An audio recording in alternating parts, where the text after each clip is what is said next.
Hello, and welcome to the February 2019 edition of Gauntlet Comics run by me. Now, Gauntlet Comics isn't just me, but I can only run one game at a time. It's the law. Gauntlet Comics is kind of an imprint, pretend comic book line that does have a lot of supers, but also has other things. And this is the first of 4 sessions of 1% Supers. This is a game that's currently in playtesting that I've been working on for a while in preparation for this moment. So hopefully we don't screw it up. By we, I mean me. 1% Supers is a street level kind of vigilante style game where we are going to create a neighborhood, create the superpower beings or SPBs that exist in that neighborhood, their rivals and why they're rivals, and of course the characters themselves. So that's the brief intro. We have 3 players. A 4th player will be joining us later. And what we're going to do is step 1, which is to talk a little bit about the neighborhood. So first and foremost, my friends, let me share with you the Gauntlet City comic, or new Gauntlet City map, which if you look on the character, the roll for your party link, that's the background there, because you can do that thing, and that makes me excited to do that thing. All right, here's what we got. Now, you will notice within New Gauntlet City, there are a lot of unnamed neighborhoods. That's on purpose. There are some neighborhoods that were brought over from an older campaign I ran called Gauntlet City Limits, and then some other ones that I just like the names of, like, you need to have a downtown. But we also have Bassettville, Bennings Bridge, Whopper Valley, Irvin, Vela, and Candle Tree, Herman's Village, Valley Heights, Zola Village, College Hill. These are all things that have kind of existed and have a little bit of history to them, not much. It's just kind of remember how Disney said that there's no expanded universe for Star Wars, and then they slowly brought in things like, history of Star Wars stuff, but selectively and kind of iterating it as they wish. That's what we can do. Are there any particular neighborhoods that call out to you guys? Or any that like struck your eye? Like, let's see, Chris, do you have any 2 of these neighborhoods that interested you just from the name of it, or being near the? Oh, and this along here, this is the river. That's why these are both called riverfront. There's a river that kind of runs along through here, and then the airport is at the butt end, the southernmost point of NGC. I am a sucker for 2 of them. I really love the Whooper Valley name. I don't know what that comes from, but that just sounds fun. Mm-hmm. Tell people that we're from. Where are you from? We're from Whooper Valley. I mean, the Whoop. Love it. I like that. I also really like the implications of Candle Tree and Bassettville. Bassettville because it sounds like Basset Hound, and that sounds adorable. And Candle Tree just because it sounds creepy. Love it. Those are nice. Luis, were there any neighborhoods that called to you? I like the combo, the Ville, Greater Ville. I think I love, I'm a sucker for class struggle, and I think I can find something there. College Hill is always fun. I like the whole college thingy. And well, I'm a clubber, so I'm always anywhere downtown is my sweet spot. All right. Cool. Thank you for that. And then Tim, did you have 1 or 2 or 3 that you liked of the neighborhoods? And again, you can also blank one and just name a neighborhood, guys. Like, that's 100% an option. That's why I left blanks here. Yeah, I was trying to think of a name for something like 59. And I'm totally blanking on a name for. Okay, but you're interested in possibly a blank one, Tim? Yes, possibly. Okay. Or maybe even Midtown or Downtown West would be, kind of neat. I kind of like the idea of being kind of close to the quote grand center, but not quite there. Cool. One thing to keep in mind for the process of neighborhood creation is that there will be things you create within the neighborhood, but there are also going to be problems.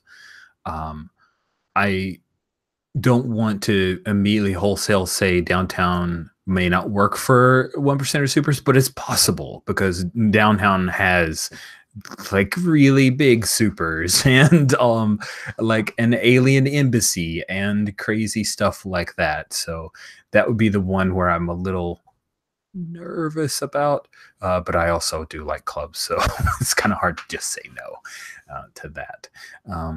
Would 59 be okay then? On 59 would be great. Like, It's something like Scoville Terrace or something. Just that's a nice working name. Scoville Terrace.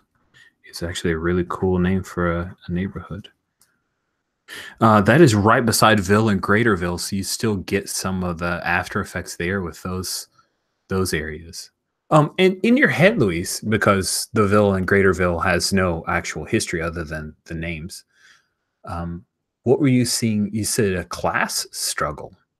Were you seeing the Greaterville being the ritzier part or the Ville? The Ville being the ritzier part. There's this phenomenon that goes on in Brazil where there's like these super high-end isolated building things that are right in the middle of the favela. It's like a really poor neighborhood and it's right next to the super high-end building, and it's just ridiculous. I don't want to go that far. Like, I'm all for being true to reality, I want to bring it here, but like, it's a very down on its luck blue-collar suburb that would be Greaterville. And then the Ville itself is just up the hill, and it's like new buildings and fancy houses. It's like if Beverly Hills overlooked, I don't know, Brooklyn at this point. Okay, cool. I don't know how Brooklyn is nowadays. All my references are from superhero comics. So, well, so are mine. Pretty much, which is a really terrible way to refer to the world. Candle Tree is spooky. I believe that Candle Tree has been so far in the little bit of Gauntlet Comics canon been the the area where there was a dive bar, if I remember correctly. I want to say there was a dive bar. Oh, I didn't link it out. Oh, it's Fairgrounds, I think maybe. Yep. So is Fairgrounds, not Candle Tree. Cool. Yeah. Now I remember. Candle Tree was a setting that came from when we ran in Gauntlet City Limits some like spooky oriented games.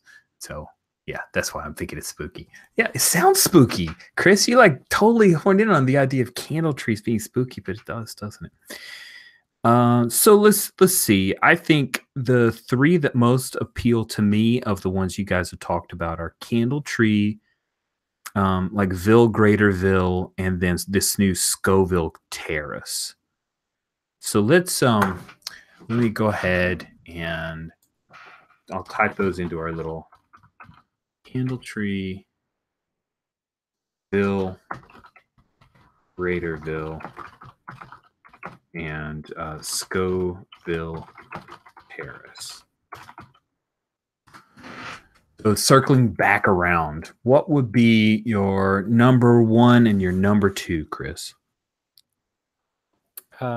Number one and number two is my favorite two neighborhoods. Yes. Number one would be your most favorite. Number two, I should have probably listed what those mean, right? They're just random numbers. Just no. Number one would be most favorite. Number two is second most. Okay. Candle Tree is number one. Whipper Valley is number two. No, I'm sorry. Of the Candle Tree, Ville, Greaterville, or Scoville Terrace. Oh, Candle Tree is number one. I kind of like Scoville Terrace is number two. Okay, Luis, what about you? What's your number one, number two? Let me think.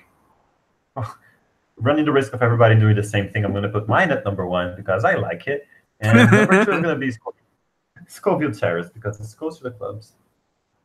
Okay, and then Tim, what's your number one, number two? So I'm kind of liking the Ville, Greaterville, because the way it kind of wraps around, I mean, it would make sense. We would probably have to cross into one to get to another area of it instead of going around, unless it's like a super gated community or something. But, because I kind of like that. There's looks like there could be some crossover there. Okay. And, Scoville Terrace gives us a little room to world build more. Plus, it was kind of my idea, but I won't go there. Cool. So we got 2 votes for Ville Greaterville, 3 votes for Scoville. I think we'll go with Scoville. Is that okay for everybody? We still have the Ville Greaterville stuff. And Chris, at some point, we'll have some Candleville troubles. I promise you, at some point, we'll have some fun in the Candleville. So I'm going to go in here and edit the wiki and add Scoville as number 59. I'm not going to spend a long time on this. I'm just going to do it real quick right now over here. Oops. We just need to lock it in so Lowell can't grab it and Jim can't snag it. Right. There. That's it. I'm like one of those, like I'm just grabbing territory. Is that how you saw it spelled, Tim? Scoville, or did you have it spelled differently? Yeah, Scoville is just something it's the name of a board game I've heard of, and I just kind of was trying to think of something. Cool. I was trying to think of something that go with the word terrace. That's cool. I like Scoville Terrace, and Scoville Terrace is now what number 59 is. I'll update the pretty map to add in Scoville Terrace, and it goes in 59, so it's right here on the edge of Greaterville, Grand Center, not far from downtown West, near Fairgrounds. That's cool. Oh gosh, the back stairs. Yay! Sorry, that was the thing from Lowell's game. It's so cool. The back stairs got me excited when I read that thing that they created. Awesome. Thank you guys. Hope that wasn't too terribly painful. Now, if you take a look at the character creation, character keeper, I don't know what character creation, you know what the heck I'm talking about. All right, so who are the people in your neighborhood? You guys are in Scoville.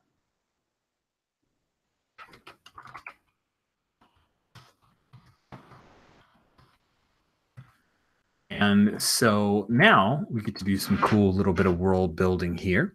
I'm going to go in reverse order since I started with Chris and picked on him first. I will start with Tim. And don't worry, Louis, you'll get to go first soon. So, Tim, tell me, in Scoville Terrace, who's a notable resident? Like, is there a government official? Is there some elder that people find interesting? Is there a minor celebrity who's here, or perhaps an entertainer? But what's a notable resident somewhere in Scoville?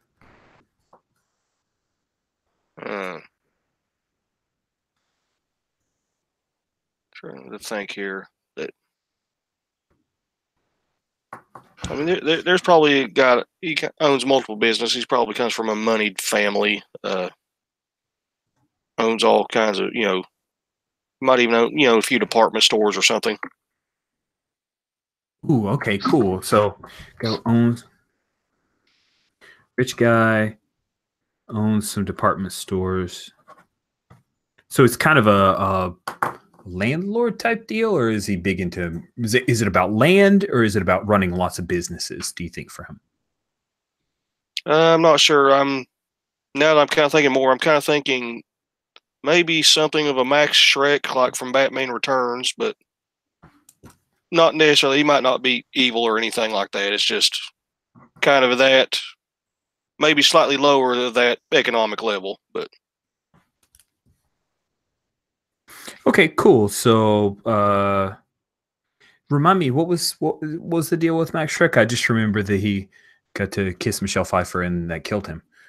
Yeah, he was the one that pushed her out the window. He owned the store.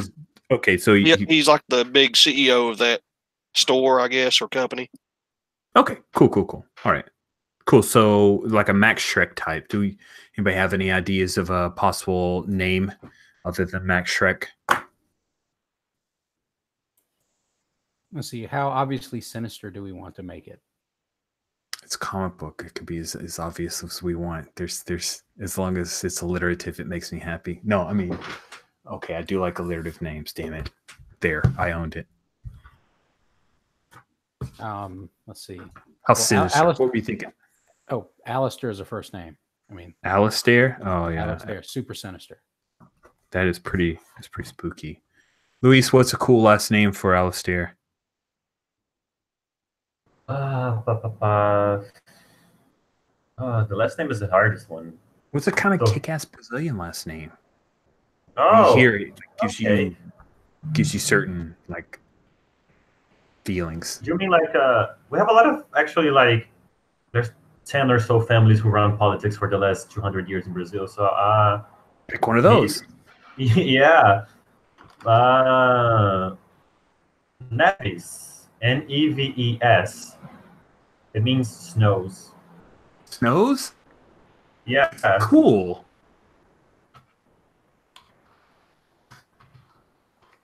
That would even be sinister if you translated it to English. Alistair Snow would be particularly Yeah.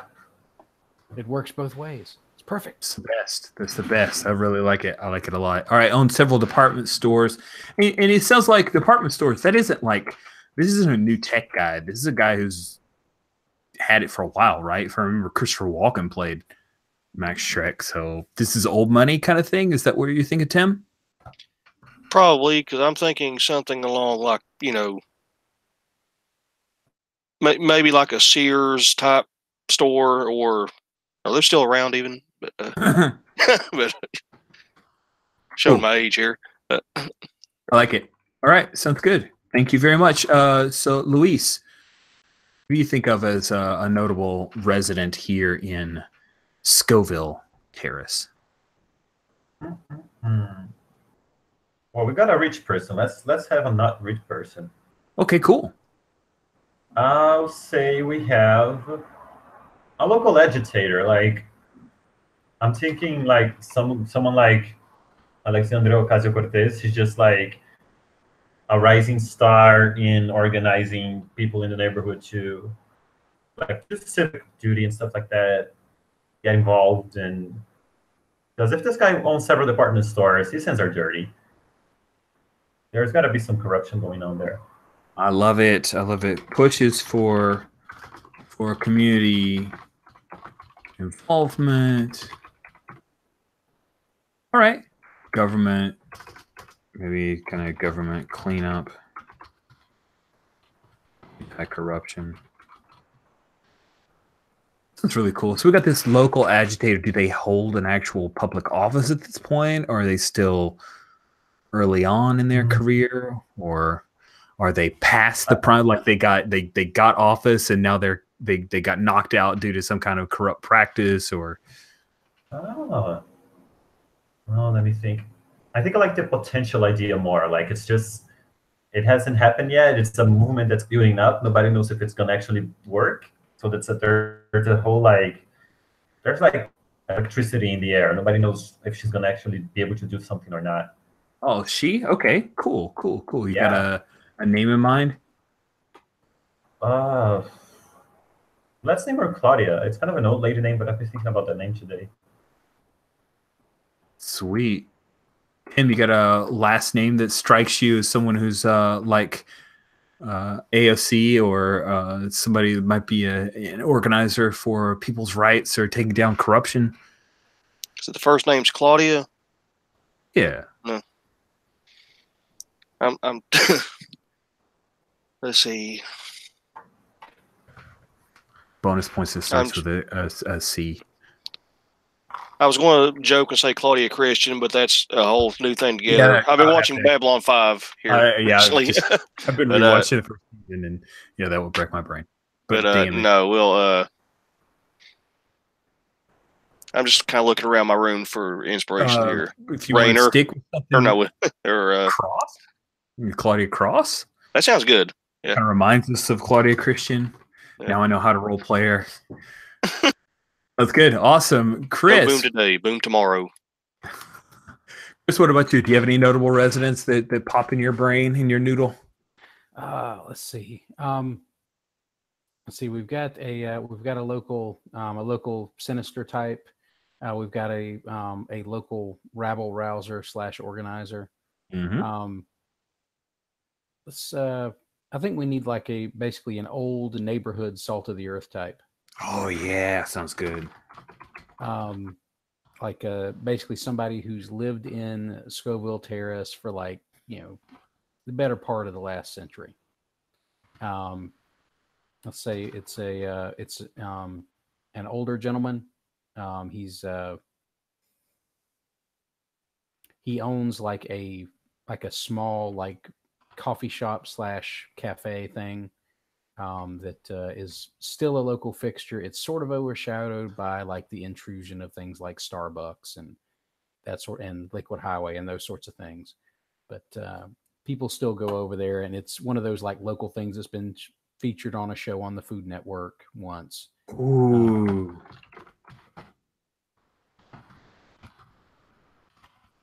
Got a first name or a last name for this guy, or a nickname? Do you have a nickname of some kind? I think his his actual name is going to be Kirby Jackson. Oh, nice. Because we're in a comic book, damn it. Yes. And I think he probably has a local nickname. I think they let's see.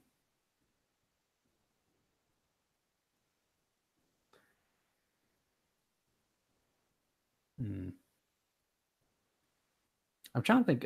The way I'm envisioning this guy, he has this really antique-looking set of glasses that he wears, like nice. on the end of his nose.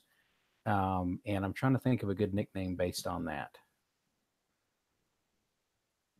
Like maybe it might not be even appropriate. Maybe like spectacles or specs, something like that.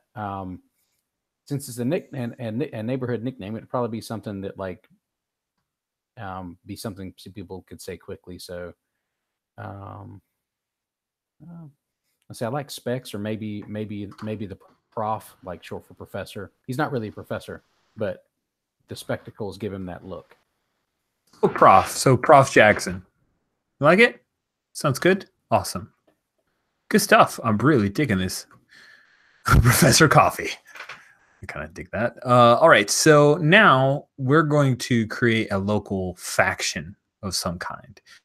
So the local faction is some group that's been organized together that exists here in Scoville Terrace. It could be an actual gang. It could be a neighborhood watch of some kind. It could be some advocates for gentrification, if that's a place that we want to go to, like a Better Business Bureau. It could be maybe like a local news organization that's up and coming, but it's like a clip. It's like a penny saver type deal. It could be a union for one of the large employers of Scoville Terrace. Anyone have any ideas around a faction of some kind? I love the idea of a gentrification group, just because that just sounds smarmy, and it works. It would be such a great faction to be a tool for Alistair. I can just see him being a big advocate of theirs. Yeah. We'll have to think. Well, if anyone has ideas for what this gentrification group might be named, that'd be cool. Like when I ran this for some folks that were in Bassettville, they went with what was it, Building Better Bassettville kind of idea along those lines. So we'll just leave that out there. We'll not worry so much about that name. That's good. So a gentrification group. Any other factions that interest you guys, or any new ones you want to throw out?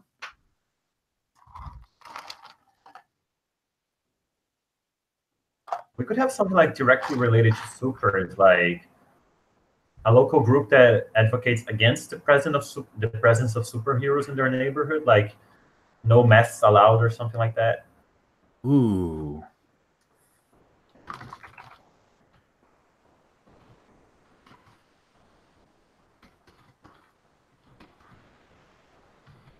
Definitely adds some challenge for you guys. Nice. Okay, so an anti-supers group, no masks allowed. Cool. All right, that is dope. I really dig that. We'll have to. What was the catalyst that caused this group to? What was it? The rallying point for this anti-supers group? Was there like a big fight that kind of spilled over into Scoville? Was there a supervillain's plot that centered around Scoville? Was there some supervillain kind of accident here? What do you guys think might have been the triggering incident or the catalyst for this anti-supers group happening? I could see it easily being like a big super battle from some other part of town, basically spilling over into Scoville Terrace, maybe destroying some sort of historical landmark. And it could be something minor. It could be like some giant robot being smashed out of the sky by one of the heroes, and it landed on like the historic Scoville mansion or something.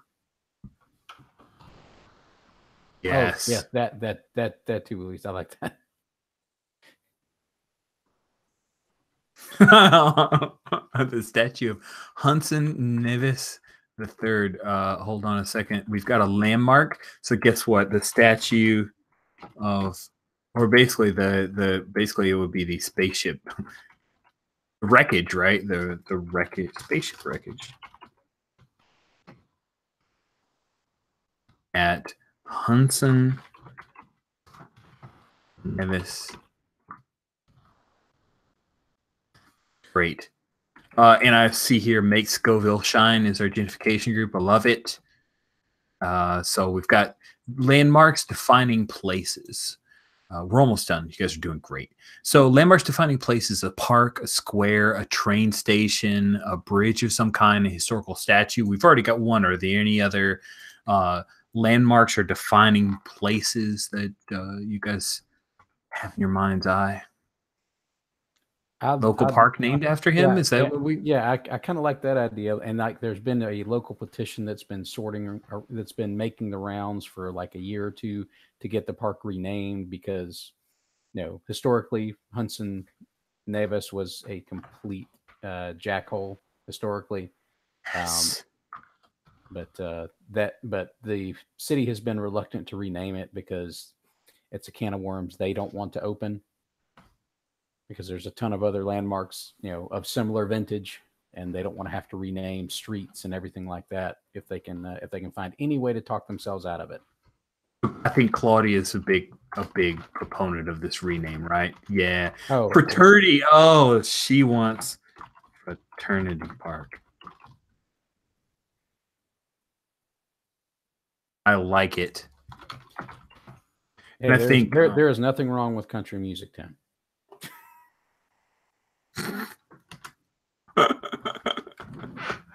Good. This is good. Hudson Nevis Park. That's really lovely. I love it. This is great. All right. So a gathering hangout, a well-known bar, coffee shop, or restaurant. We already have Professor Coffee. Any other gathering hangouts that you guys want to have?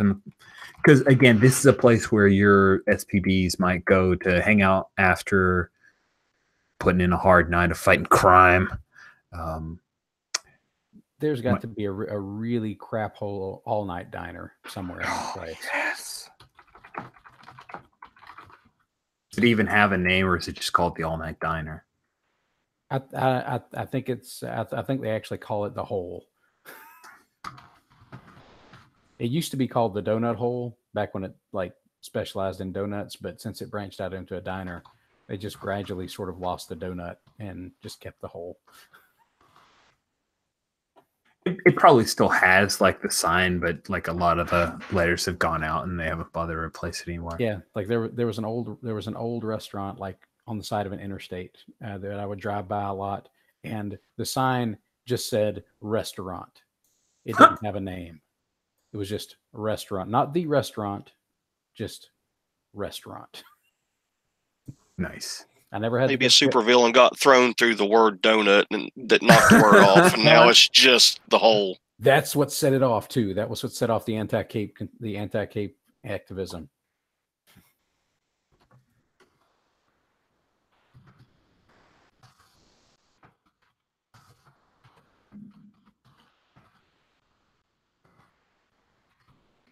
Yeah, it's not about the statue. They just renamed my favorite diner, and I don't like it.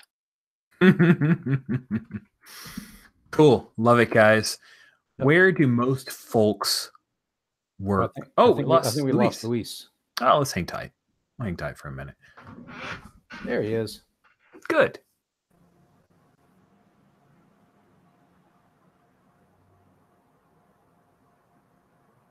Why did I put that through?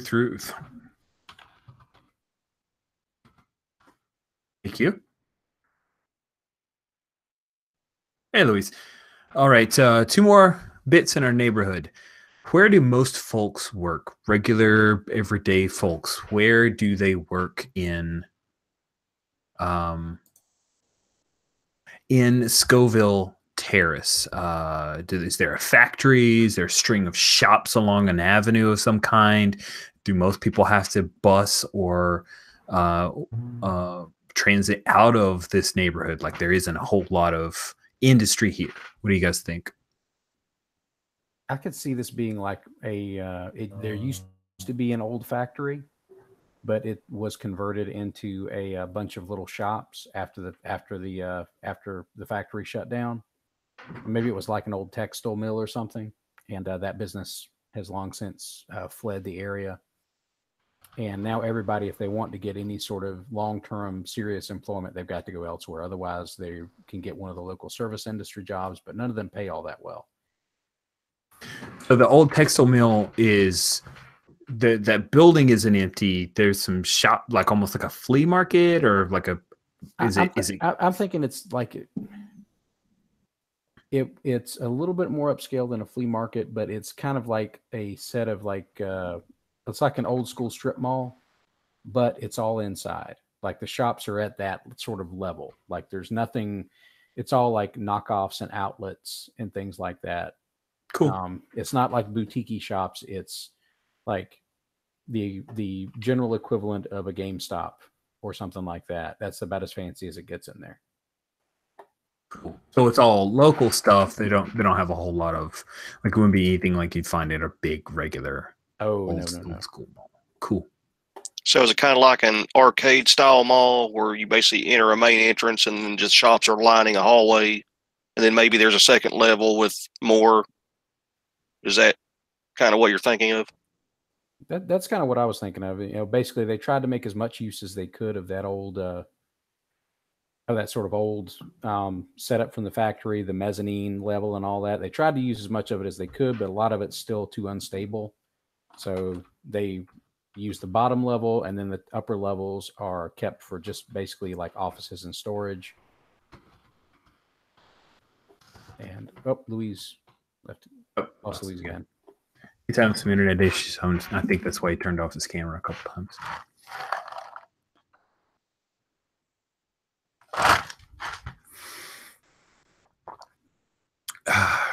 Cool.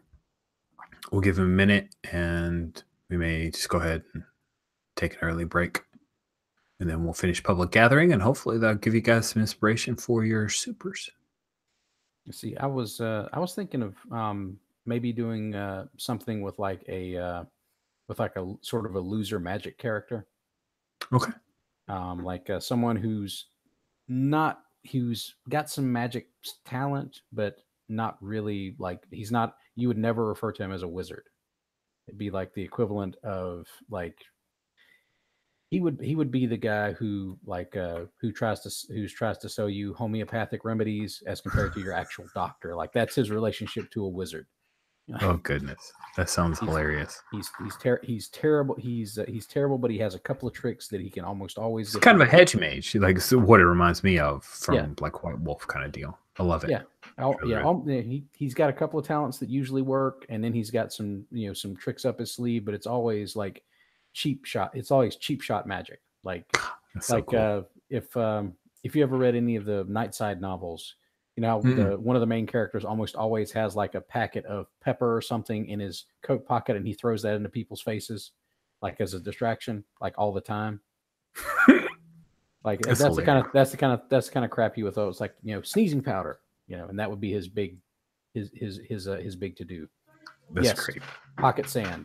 All right, cool. So Luis is back. Let's finish up the neighborhood stuff with our last piece here, public gathering. And we don't have to have this one, but actually I removed public gathering from the doc, and I didn't remove it from the keeper. So are there any public gatherings you guys like, or you think we have that covered with gathering, hangout, and landmark and local faction? Anything along those lines? If not, I'll just go ahead and excise it. Are you thinking of like a local festival or something? Is that the Yeah, gathering or could be. just, Do or you a think place? there's like a Scoville festival of some kind? I like this. What's it about? Is it about some kind of harvest, some kind of fruit, some kind of activity? I think it was. I think it's. I think it was it was sort of an an odd holiday festival. Like for some reason, maybe they picked some sort of like off calendar holiday that nobody usually pays attention to, like Arbor Day or something like that. And some local business at some point, like 70 years ago, said, "Hey, what if we created this festival and got people to show up for our Arbor Day, carnival?" And the locals ran with it, and it's just sort of stuck, and nobody really remembers why they do it.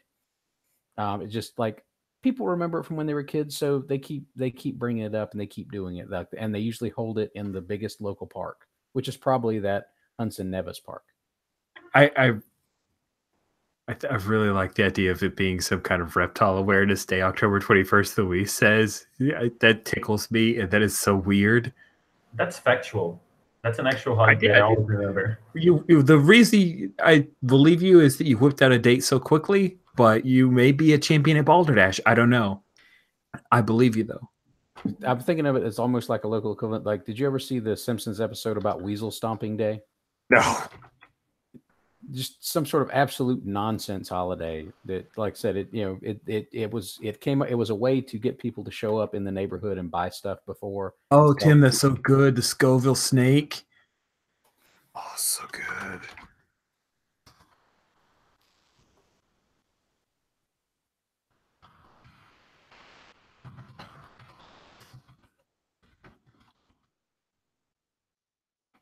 I don't see how that can't be true now. You guys are killing me. All right, it's the Scoville snake, largest snake in the city. This is dope. I really like Scoville.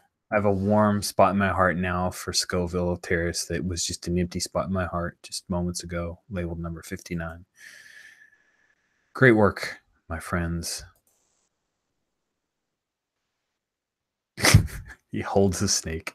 And some say it was the baby version of the Scoville snake. This is so good. There's so much deep history that we've created here that I must mine for our game. So Chris has thrown out the idea of playing a hedge mage, which I think is pretty brilliant. Luis, you had thrown out some kind of cat lady, I think. I'm kind of fuzzy on the details. Yeah.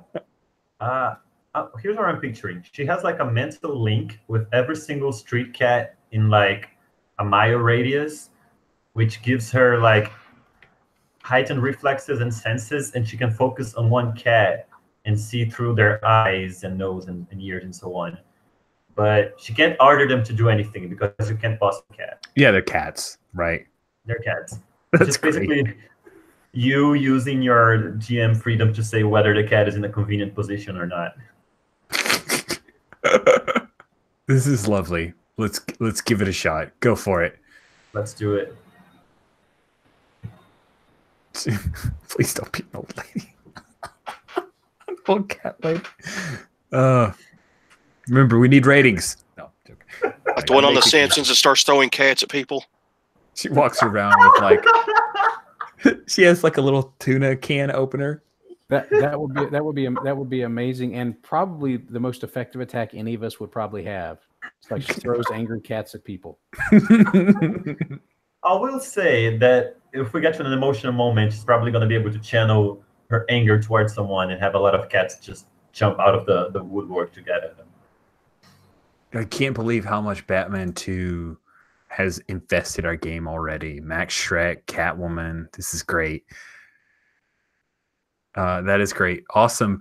Tim, what are you starting to settle on any? I'm kind of thinking of something sort of like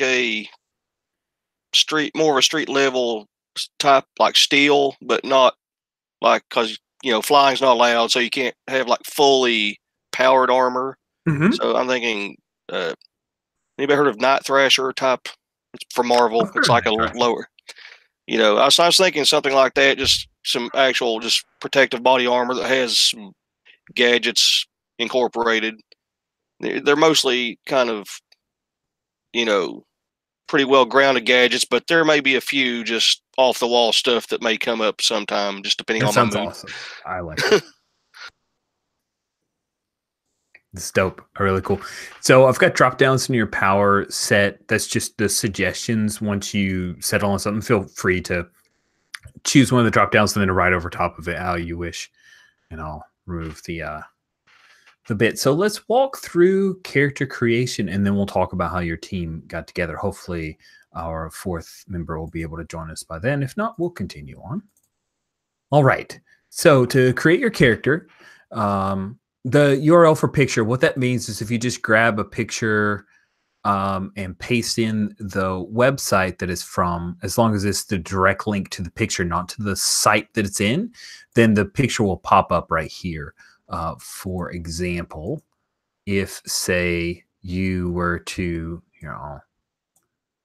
so I use Imgur is what I use for images, and I'll grab the direct link because it ends in the JPG, and so all you'd have to do is you could just stick it, that URL right there, and then bam, it'll pop up there. You can see your cool picture. That's all that is, no big deal. Your birth name is what will be on your driver's license. Your real job is how you make ends meet. Your team role is open. It's, great pick. It's your niche, your function on the team. The team role is very flexible and open because there are lots of ways to say this is how I fit in. When you are embodying that team role and you enter into a conflict, you can use an extra die or use an extra D6 into your pool. There are 2 modes. So whenever you're doing something, you're either being normal or being super. That's generally a thing that I'll pick up on from the way you describe what you're doing, but it's open to conversation if you have some potential rationale to why it might be one or the other. And you get a 1 in one of them, not so great, and a 3 in the other. There are several stats here, and they are head, jaw, heart, hands, feet, and tools.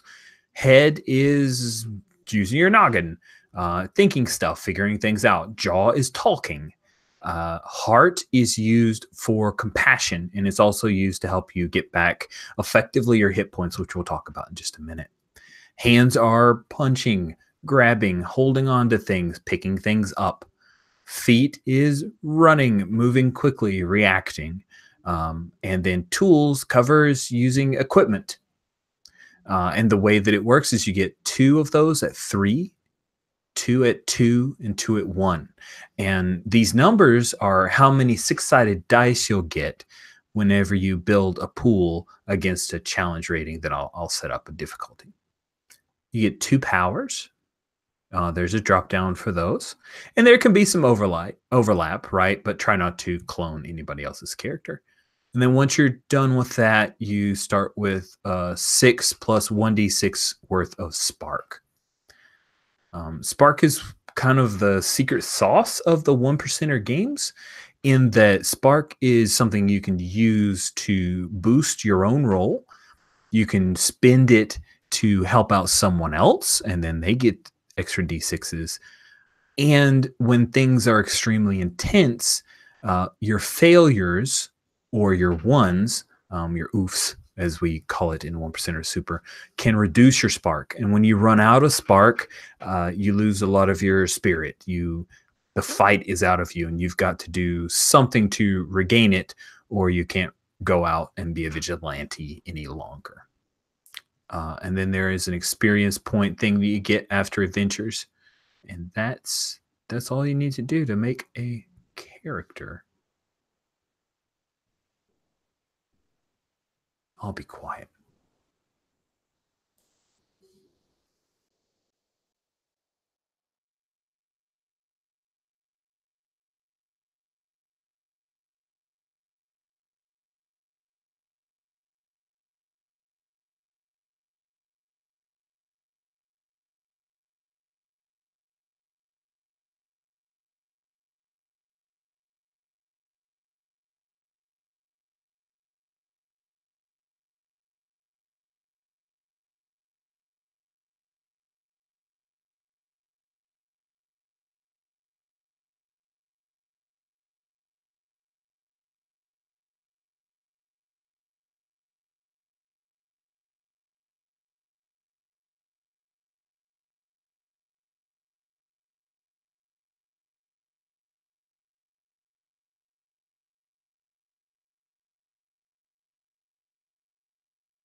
And don't feel like you have to go on a Pinterest like search for your character pick. You can do that any time between now and next game.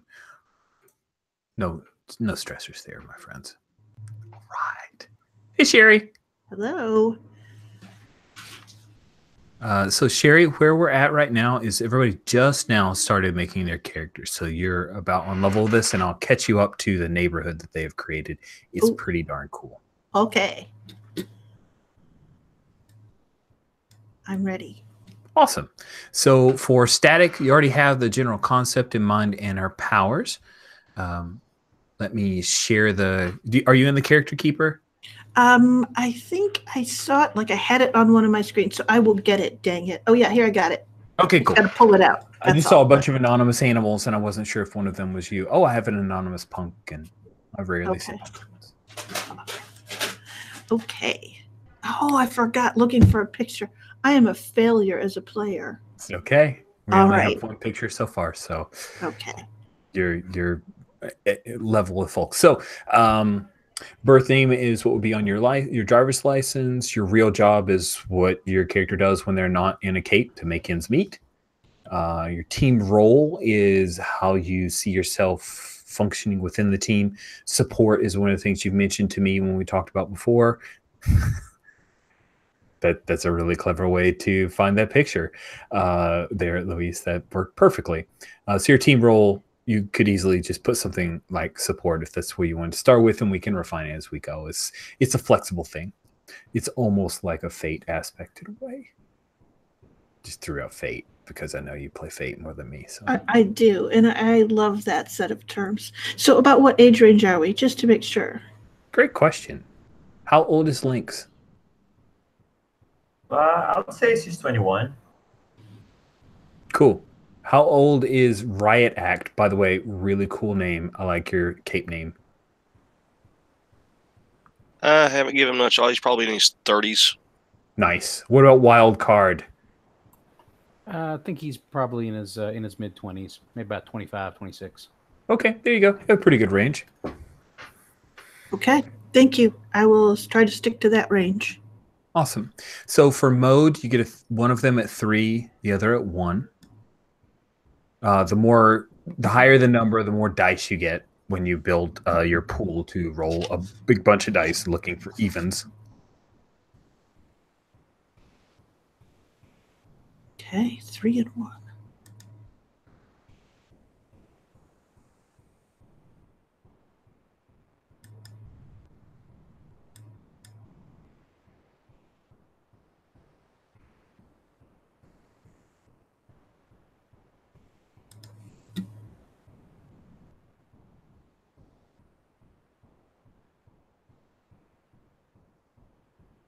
Then from your stats, you get 2 at 3, 2 at 2, 2 at 1.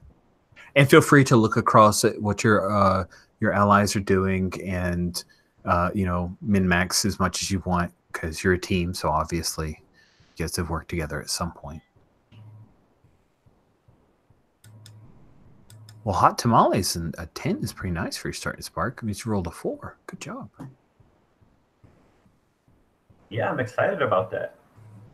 Yes, after previous times when you didn't roll so hot.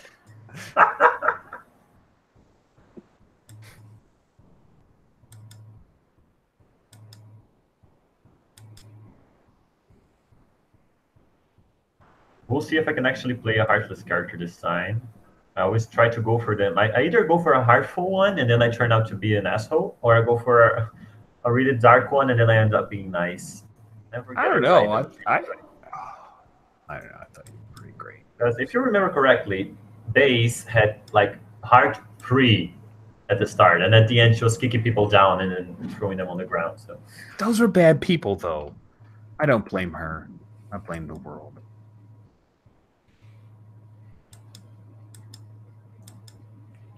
Okay.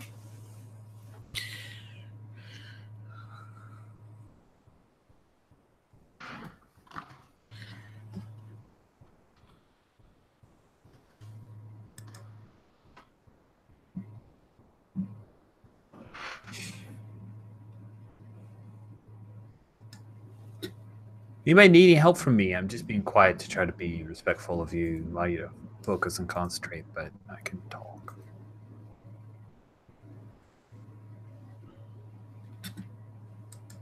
All right, cool.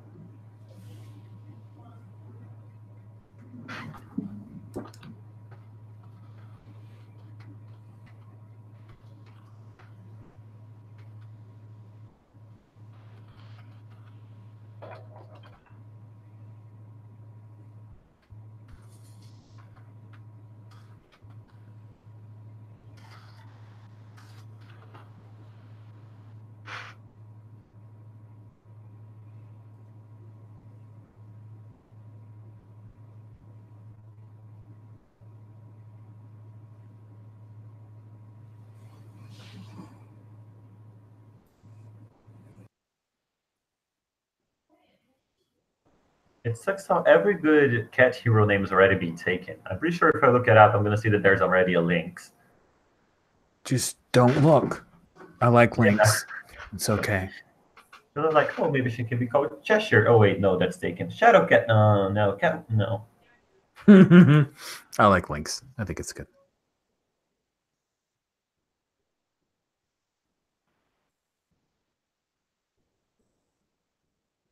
Just the only thing I'd X card is Pussy Galore. I cannot believe that's an actual Bond villain name. That was my fifth option. You're the graphic design. Oh, that's great. Oh, Lynx. Oh, Lynx. That's so good. So I mean, it works as recon, right? mm-hmm. It pays the bills and everything. Pays. It's paid work. What are you gonna do? Shut up. It's a living. Whenever I'm old, so whenever I hear it's a living, it reminds me of the weird pterodactyl or other prehistoric animated creatures on the Flintstones that, like, whenever you would open up and see that you had some baby elephant creature that was the one who was the garbage disposal, and he'd look at the camera and always say, "It's a living." Just So good. where my head goes.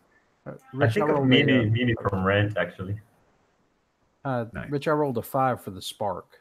Great. What is that? So for Spark, when you roll a 5, you add a 6 to it. So you start with 11. You're more sparky than Lynx.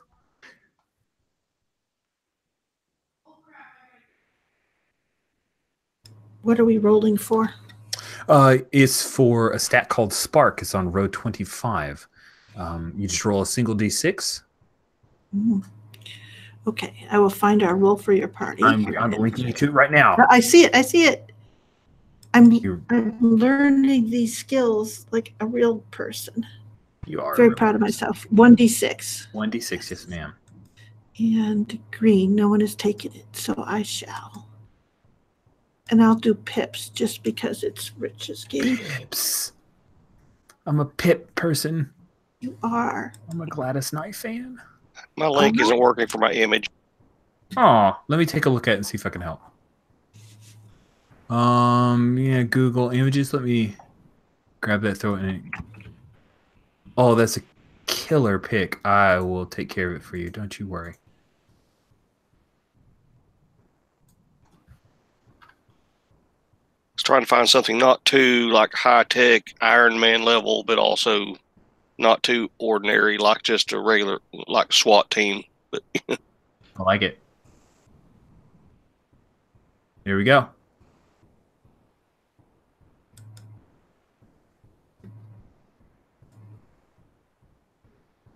and I left the die there. You can see I did actually roll a 6 for Spark. Gorgeous. Statics at 10. You guys are quite sparky. Look at this group. That's okay. There's me. What do you mean? 4. I You have a rolled 4. a 4. That's great. Everybody is It is? above average for Spark. So you have 10 as well. Oh, okay. Perfecto.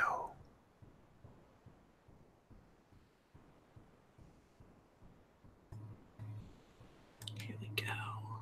All right. So it looks like Just a few more things we need to fill out. Oh, that's image is cool looking for static. Nice one, Sherry. She's got style. That's right. I almost went with Anissa from Black Lightning for my pick. Oh, she's so cool. I like Anissa. If I could have found like a Latina version of this picture that I used for links, it would have been perfect, but I just couldn't. I mean, maybe she's wearing a blonde wig. Oh yeah. Oh, that's nice. I got you, bro. Awesome. That's the perfect disguise. Yeah, no one will ever suspect. And then if she gets in trouble, she just has to wipe out that purple makeup and say, "No, I'm just a white woman." Oh, okay. And you're not doing any crimes. We thought you were dangerous.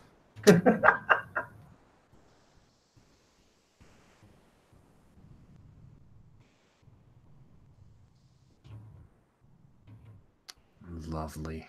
Everything's coming up aces here, my friends.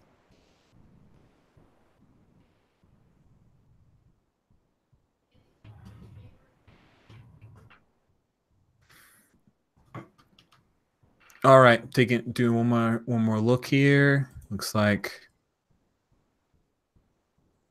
we just need to worry about a real job. Get a real job.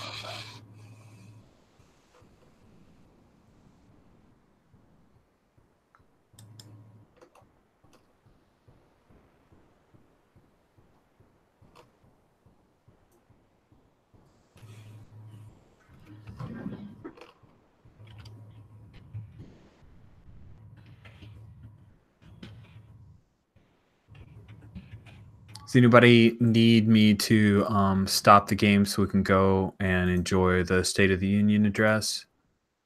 What, no? No? Everybody's all right? We're good? Okay, just checking. I respect your time.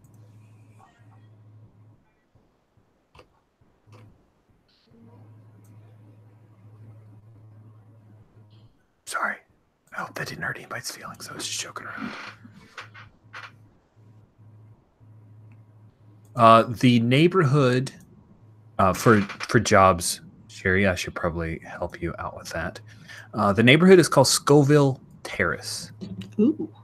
And Scoville Terrace is it's been around for a while. It's one of the older neighborhoods in New Gauntlet City. If you look on the roll for your party, it's number 59, so it's right between downtown West and the Greater Ville and the Ville and Grand Center. It's a very large neighborhood, actually, quite large. One of the larger neighborhoods on the northernmost side there. And there's currently a gentrification group known as Make Scoville Shine. This is the headquarters of the most active anti-supers group called No Masks Allowed that was created here in Scoville Terrace after there was a fight that destroyed a major landmark. And yeah, Make Scoville Shine. There was a major landmark. The Hunsen Neves III statue was destroyed by some wreckage of a space ship. Makes Scoville hot. Nice. Oh, I like it because the Scoville. That's very clever. That didn't click for me. There's a all-night diner and a coffee shop. The all-night diner is only referred to as the Hole, and a coffee shop known as Professor Coffee that's run by Prof. Kirby Jackson, an older gentleman. It's kind of salt of the earth. And yeah, so the main businesses have kind of moved out. There's a textile mill here that has been sent overseas, and the factory itself has been converted. I kind of think of it like North Market in Columbus is kind of the way they were describing me, except not all food, but also shops and the like. And there's a weird festival that brings people to Scoville Terrace, the Reptile Awareness Day, because of the Scoville snake, the largest reptile ever seen in the city, according to the records. There's also a rich guy named Alistair Nieves. He owns quite a few department stores. He's old money. He's been around for many generations. Wait, he's been around for many generations? I'm sorry, the Nieves family has been around for each. That's a great catch. I really misstated what I meant to say there. Oh, that sounds significant. He's been around for as long as... No, wait, that's not what I meant. So he's the head of the vampire family. Okay. Got it. Ignore my words. All right, this sounds good. So is this neighborhood is kind of a mixed residence and that light commercial stuff then now? Or because since the industry has moved out? Yes. Are they okay? So are they going to make that into condos, or are they going to turn it into some sort of community building? Well, that's a great question. The Claudia Cross, who's kind of the up and coming community involvement, potentially eventually may end up in government. She really wants it to be community use, but Alistair has some designs on a lot of the area. He's buying up a lot of land, of course, and make Scoville shine, of course, wants what's best for Scoville. Uh-huh. Mm-hmm. Seriously. You guys, for reals. Cool. We have one more thing to do, and then we're going to take a break, and that is to do how our team came together. Then we'll take a break, and we'll jump straight into some fun. Cool? Yes. All right. So if you guys could do me a favor and just introduce your characters. Who'd like to go first?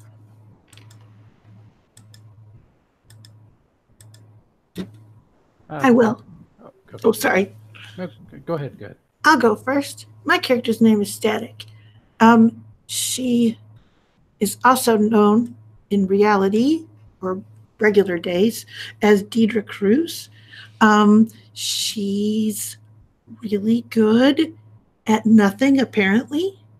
But stuff happens if you just kind of let her fade back. Essentially what she can do is kind of ghost form it through electrical wires and stuff, pop up and make machines do what she wants them to do. And that can be handy in at least some circumstances. So that's usually her role. But she's also pretty good at just watching out when you need like someone to get people out of the way and things like that. So she's sort of an all-around support person, watches out for the team. She's not good with money, though. Not at all. That's what I got. I will look at this thing before I ask the question. Did you say how old she appears? Oh, I would say that she appears to be like 22 or so. And that's probably, and at least Deidre does. Static's a little harder to tell because she's got all the glowy stuff and things. The one thing is Deidre, like regularly, she has blonde hair. And it's not long, it's kind of short. And she's one of those people that like her hair is thin enough that it always kind of is a little too flat. And so you would never guess. But when she's in her super person, she has this lovely, long, luxurious dark hair. Nice. That is super cool. Thank you very much. Deidre Cruz, a.k.a. Static.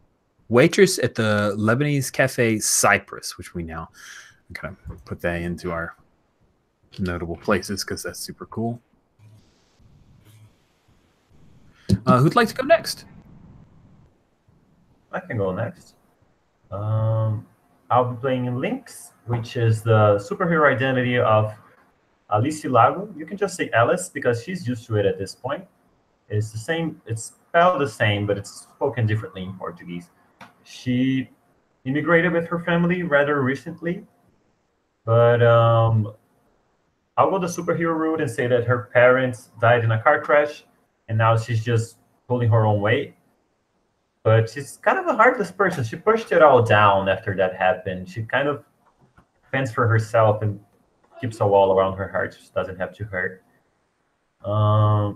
Question. makes them- yeah, Question. How long ago was this when her parents died? I would say it's been a year. Like the anniversary is coming up, stuff like that. Oh, goodness. Yeah. And actually, I'm going to change my backstory a little because of that. She got her power, which is interfacing with every single cat in a mile radius, by looking in her mother's belongings. And there was this carved wooden cat, and when she held it, it changed her brain. It like set her with magic or something. And so she's kind of like in a cat-filled hive mind, where it doesn't make her crazy. It just gives her good reflexes and good problem solving. And if she focuses, she can pick a specific cat in her radius to see through their eyes. And yeah, that's basically it, I guess. She's not the most selfless person out there, but she's figured that since she has these powers and it's tied to her mother, she feels like she should do the right thing. Because her parents were very much like engaged in the community when they moved here. She never really saw the point, but now she's kind of like feeling like she has to live up to their legacy. So there was other links before she took up the mantle? Well, she never, like her parents never told her anything about this. They died before telling anything. She just has the power and she has no idea what the background is. Oh, goodness. Thank you for that gift, my friend. Thank you so much. I'm all about this. This is great. Cool.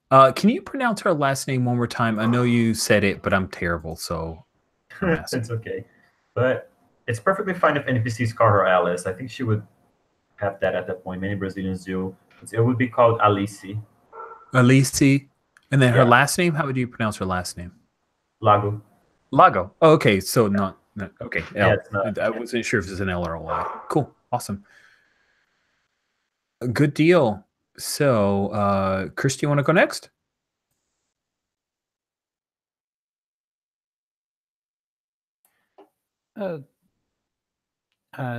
Jamie Callis is basically the absolute worst wizard's apprentice in the history of Gauntlet City and possibly the rest of the world.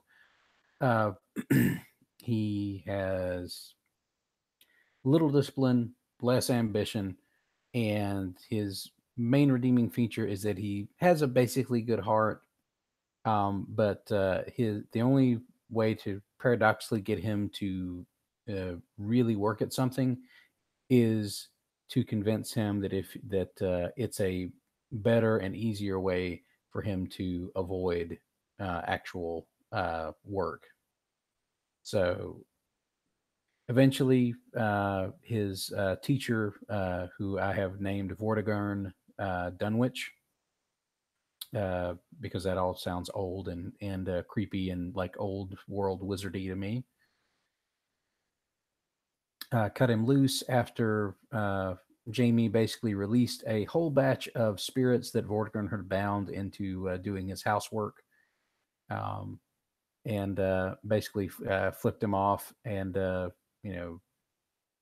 left after that. Eventually, Jamie got a job doing like crappy copywriting for several of the sort of ad contracting agencies in the city.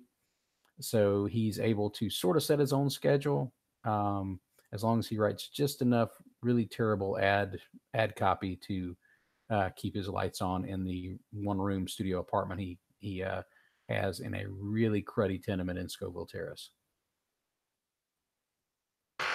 This is lovely. Can your tenement be owned by Alistair Nevis? Oh, I presume all of them are. Yeah, nice. Either directly or through some sort of like shadow company that he uses to deflect tax liability.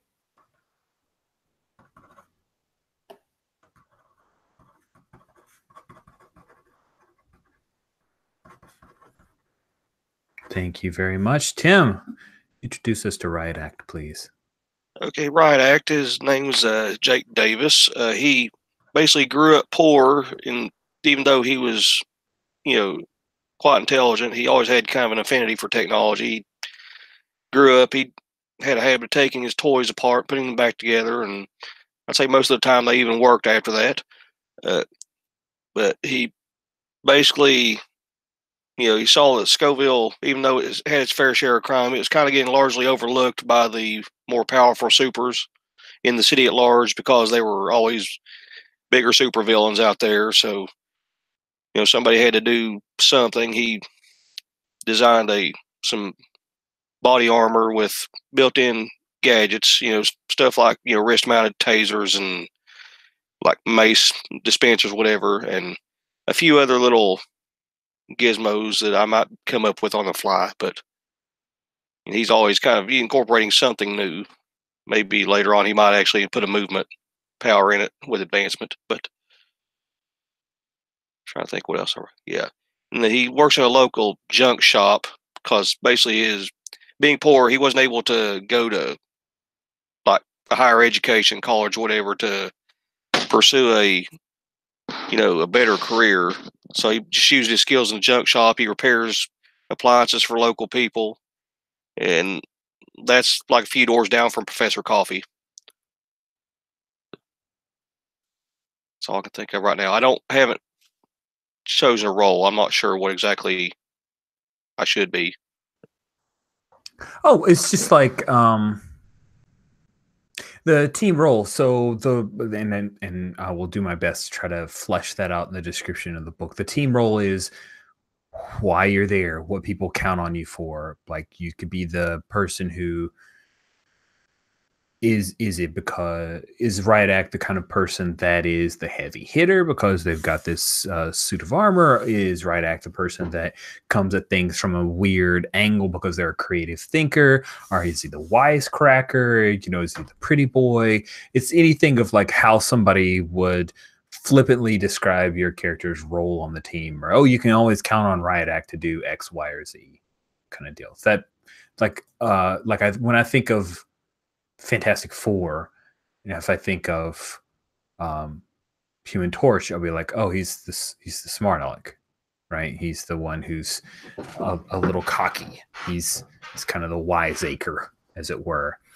The Thing might be the sad sack, or he, based on who writes him, he might also be the wisecracker because sometimes he is that too. So the role is not something that should lock you down. It should just give us an idea of what archetype or what niche you feel like you want your character to fill. And we can change it if you're like, oh, dude, I thought I would be the leader, but guess what? So-and-so has better plans than I do. And so you can just switch it after a little bit of play. Cool. Thank you. All right. So we've got all of our characters introduced. Let's go through the get together, which is our questions to figure out how our team works. Then we'll take a break and we'll jump into a little bit of an adventure for the rest of tonight's session. So what brought you guys together, or why is your group together? There are, under your team's purpose, there are 6 options, but of course, that's just to kickstart ideas. So you can choose one of those, roll a 6-sided die, or come up with something wholly new. The options in the book are secret heroes. You guys all live locally, have secret identities, and protect your homes, kind of the generic.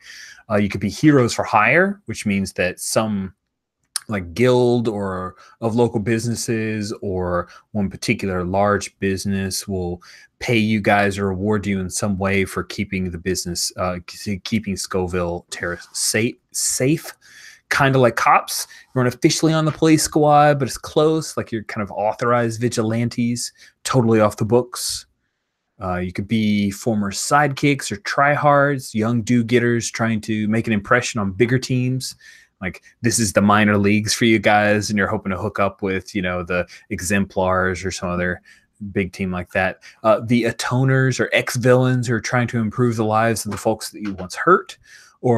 And this one doesn't fit you guys just because you've already made your characters, but retirees, which are former supers who are too old for this crap. You came here to live out your days, and damn it, people keep breaking things. So there's some ideas. what? Anything interest you guys, or around what your general team purpose is? I can't really see Wildcard as any sort of try hard.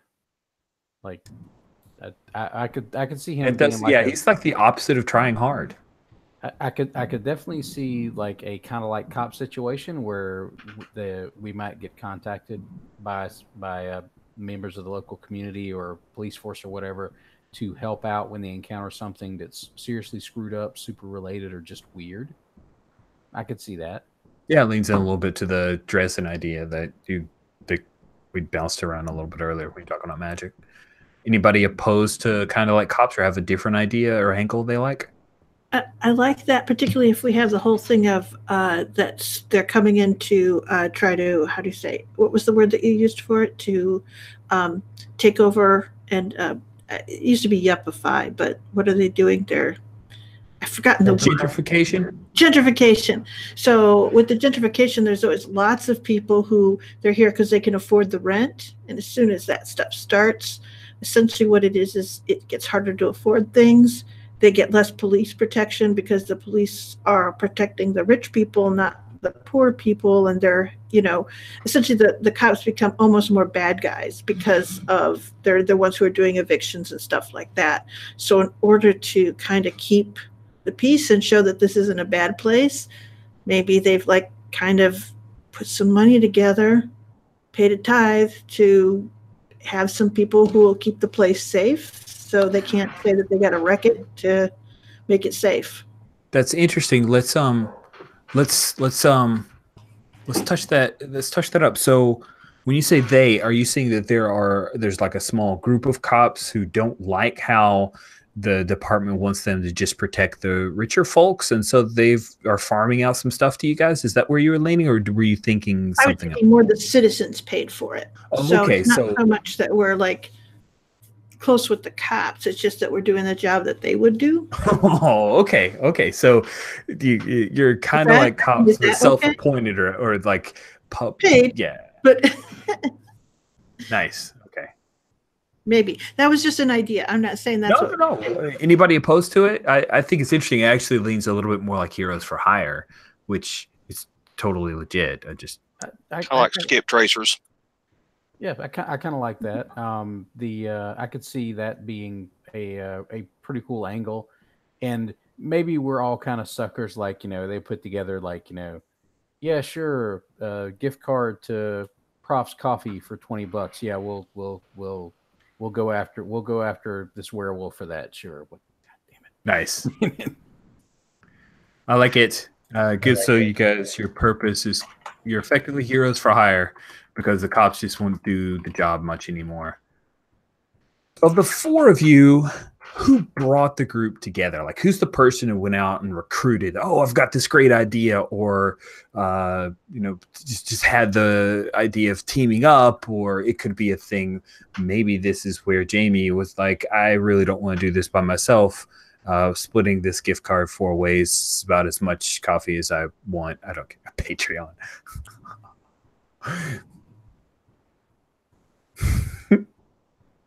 So who brought you guys in? You can suggest someone else, or if you think that's a thing your character would be motivated to do, who brought the group together. Doesn't have to be the leader. It's the person that kind of said, hey, I'm in on this thing. All right, enough.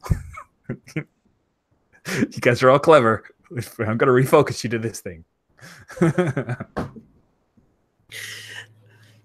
I actually kind of like the idea that it's Riot since he owns a junk shop here and he has like a business stake in the neighborhood. Nice. What do you think, Riot? Yeah. But I also like that Wildcat might have just rolled some dice or did something and knew where we all were. And just, like busted. So either one. I was kind of thinking maybe Static as well, with the ability to basically travel electronically. So, who knows what data you could come up on and what you could find out that way. You could have found out about everyone here that way. I mean, there's plenty of options. Yeah. Who's most motivated? Who thinks their character would be the one that was like wanting some team going on? Well, I don't think Lynx has that. Like I said, she's still like coming to grips with the fact that she's not the center of the universe. She's still dealing. She's trying to work it down from worrying about number one 100% of the time. But I think since she works for No Mess Allowed, she has access to information about a lot of the local heroes. And so she could be a good person to, like, hey, they all hate you. We're good people doing good stuff. Why don't we band together? All right. I like it. So Lynx is the one that got you guys together originally.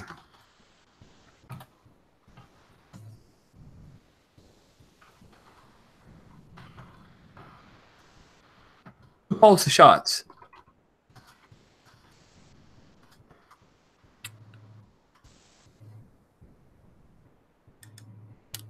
We let Lynx think she does. I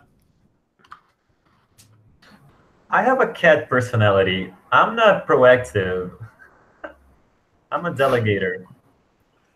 Exactly. But you're pretty sure all the ideas were really yours. That's great. We let Lynx think she does. That sounds great. Who causes the most trouble? I think I know who that is. Yeah. I think wild card, yeah. Wild card.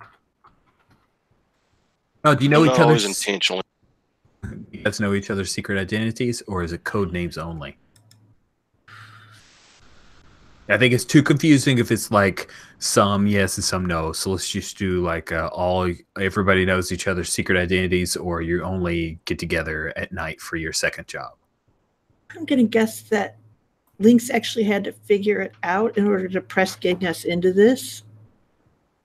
So it was almost part of the blackmail terms, at least initially. Wildcard's way too lazy to try and keep his identity a secret from you guys if you work regularly together. So like maybe the first time he showed up with like a domino mask, because that was about as far as he could get, with a hoodie. Next time he showed up, he forgot his mask, and Yeah, someone was like, "Hey, the next time he was just really, really, really high, and he just showed up in a pair of like really terrible looking sunglasses, and like a maybe like a high school letter jacket he bought at a thrift store or something." That's great. I think Lynx, like, despite of the picture, she has like a plastic cat mask from a Halloween store that covers her whole face and the blonde wig. But she's not like, I think the first time she met them, she wasn't even in costume. She's just like, let's just do this. Who cares about a secret identity? Oh, You cares. might, since you know what your organization that you work for does to them.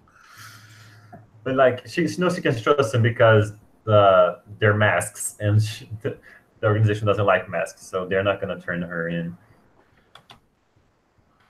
Awesome. What about Riot Act? Is he very secretive? Or do you think they've figured it out? I mean, they probably figured it out. I mean, he keeps it a secret from the public, definitely. But, I mean, just the team. I mean, it makes more sense. Like I said, was it Lynx, figured out everyone. So it's pretty much out for the group. But the public still doesn't, at large, doesn't know. Cool. I like it. Who can everyone rely on when the chips are down? Who's the mom or the dad of the team? Or the when everybody leans on? I think Riot Act's the most responsible. Seems like he's got an actual like business with like property and stuff. There you go. It's Riot Act. Most days, yeah. Where, you own something. You've got stakes. Where do you guys meet up at night before patrolling? Probably the restaurant. Probably in the kitchen. Cool. The hole? You mean at the hole? Cypress. Or the Is Cypress? Okay. I can picture Static like hanging up her apron and then just doing the power thing, and then the hair is down. Like, okay, let's do this.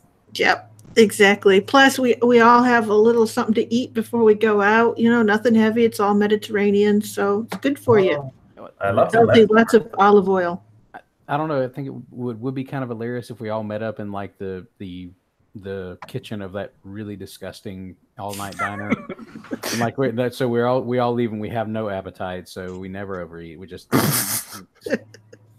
it's like I can still smell those eggs in the trash can in the back. Oh God.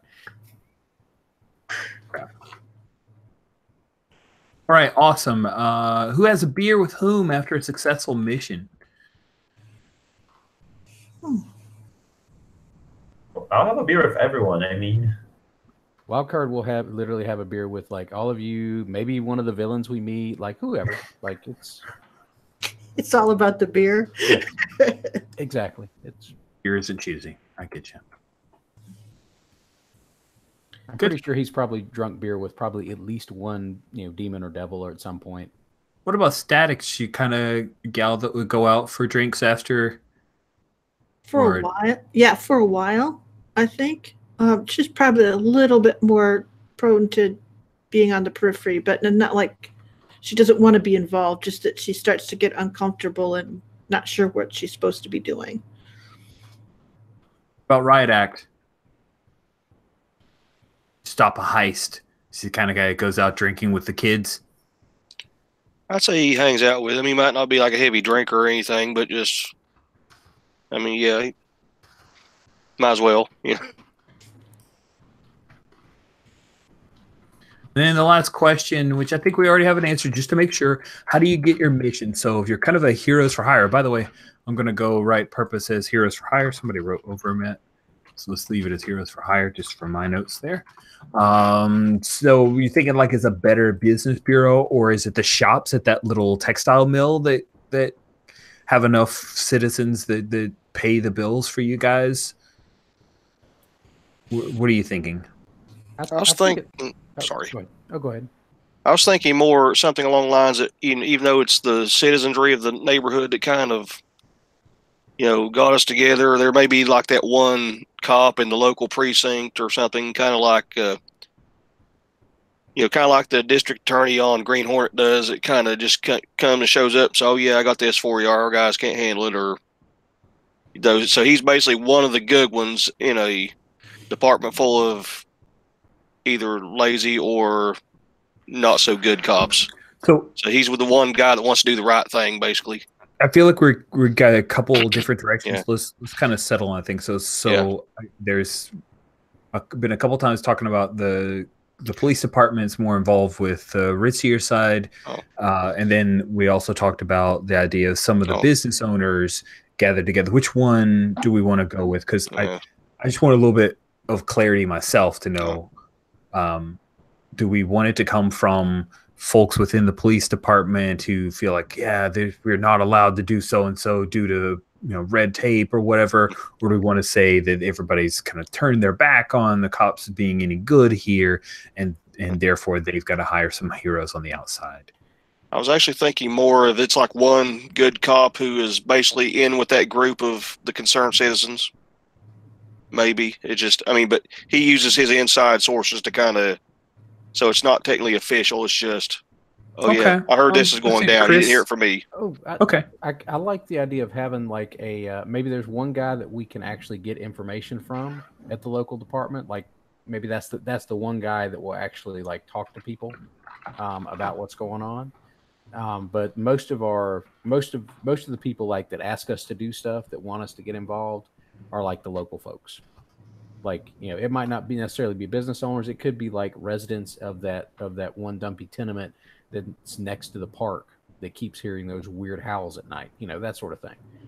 Cool. It might be them. It could be the business owners, in one part of the neighborhood.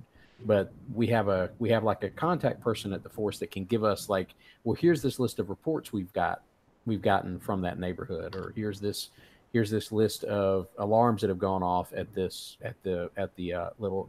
textile shops, or something like that. Cool. Good. Now we know how you guys got together. That feels great. last bit. Keep saying last bit, but I really mean it this time. Your rivals. So all good super teams have some kind of rival team, either villains or simply a different super team that make their lives more difficult. I would like to, if someone is good with it, roll on our name of the rival team or pick one. The page 9 of the Google Doc, we have Hazard Patrol, Blitz Battalion, the Storm Alliance, Quantum Rebels, the Whisper Syndicate, or Future Legion.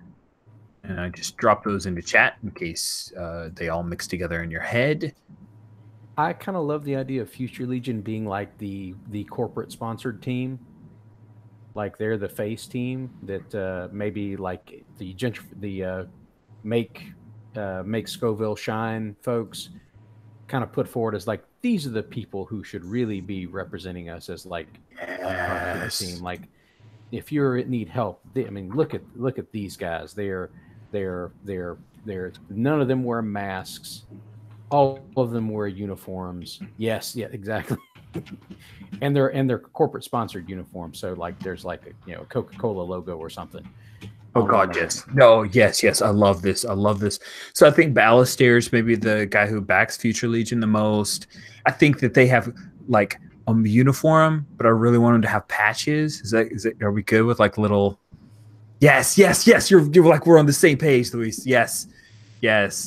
I don't know Tim Luther team, but I really need to go research that later.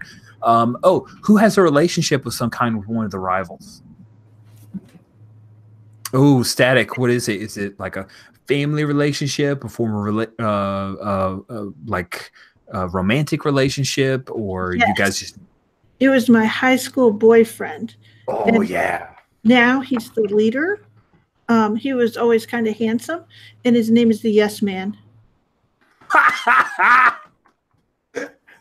Oh, and he has to do like self-help like programs all over the neighborhood. And his answer to everything is yes. Yes. And he has perfect teeth.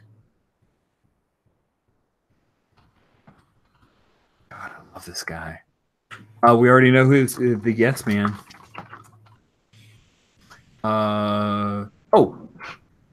What do your rivals have? And I'd like to hear from like maybe Luis or Tim on this one. What do your rivals, the Future Legion, what do they have that you guys don't? So I was thinking about one of the pillars of power creation is that we can't fly. I was thinking, what if they can fly? They have like jetpacks. All of them have jetpacks, regardless of power. Even if they don't need it, even if they have super jumps. Yeah, jetpacks. I love it. That is so good. So the main thing is funding. I mean, as far as that goes. So I mean, where I have, Riot Act has to more or less try to cobble together what he can with what he has. It's they can almost store buy their stuff, if not have it custom made. Nice. And then I'm gonna yes, the Yes Man has already got a fan club, guys. So now I'll bounce over to Chris and Sherry for this last question. What weakness of the rivals team of the Future Legion do you take advantage of? I personally take advantage of the fact that they're supposed to carry their communication devices with them and always answer if they're called by their funding committee. And because of my powers, I can set that ringer off at any time. So petty. You guys may have something more serious, but I can at least distract them for 30 seconds while they have to check their phone. Chris, do you have any ideas on weaknesses of the rival team? I can see that they in a similar round to that, like they have an official response protocol. They have to respond to things if they're reported in a certain way. If they get a report through their little like web-based app reporting service, they have to respond to it because that's in the team's contract.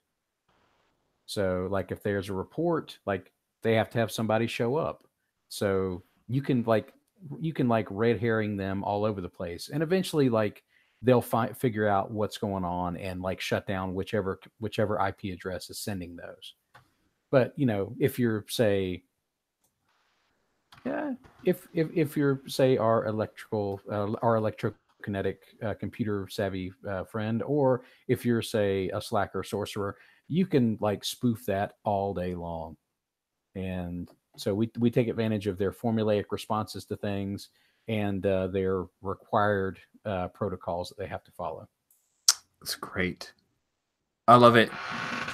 Future Legion tickles me. Great work, everybody. You have earned yourselves a 6-minute break. We'll meet you back at 10 till.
Sweet. I just set the new background with the Gauntlet City map that has Scoville Terrace added. It's hot. It's so hot. I can't get over that now. Like it's stuck in my brain. Cool. Did we settle on a team name? You didn't. Thank you for asking that question. Team name is the thing I skipped. I feel terrible. So what's your team called? You can make one up or choose one from the two tables that I have. I'll just screen share. So you guys are all looking at the same thing. Do you want to go with like the color? Oh, hey, guess what? I can actually just change that to Scoville.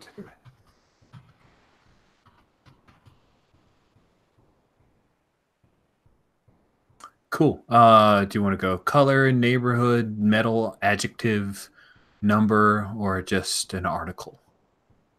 And then table 2 would be defenders, sentinels, champions, wardens, guardians, or squad. And those again are suggestions to get things rolling.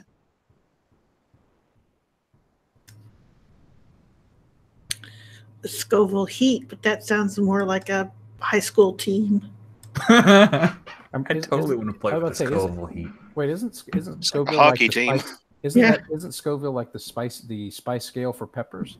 Yes, that's the joke that Sherry made earlier that I've been leaning into. That's what I was thinking. Sorry about that. I missed that until just now. Oh, it's okay. No, it's okay. I've been tickled by it.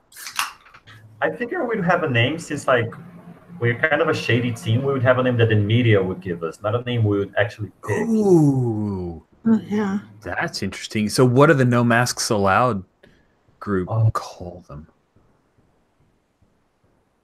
I like the word menace being in there somewhere. Scoville Menace? Yeah, or Terrace Menace, but I think Scoville Menace sounds better. The Terrace 4, maybe.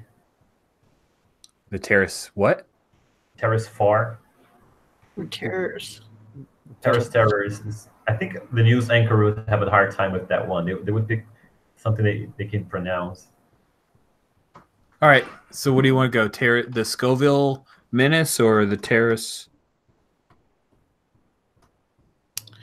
Terrace. I like the alliteration of Terrace Terrors, but it sounds like something that I could see. I could see like an anchorman just sort of tripping over his tongue, trying to get that out. I think a certain anchorman can pull it off. Okay. In the Gauntlet Comics podcast, perhaps. Then let's alliterate. Scourge. That's good too. Scoville Scourge. Ooh, does that win?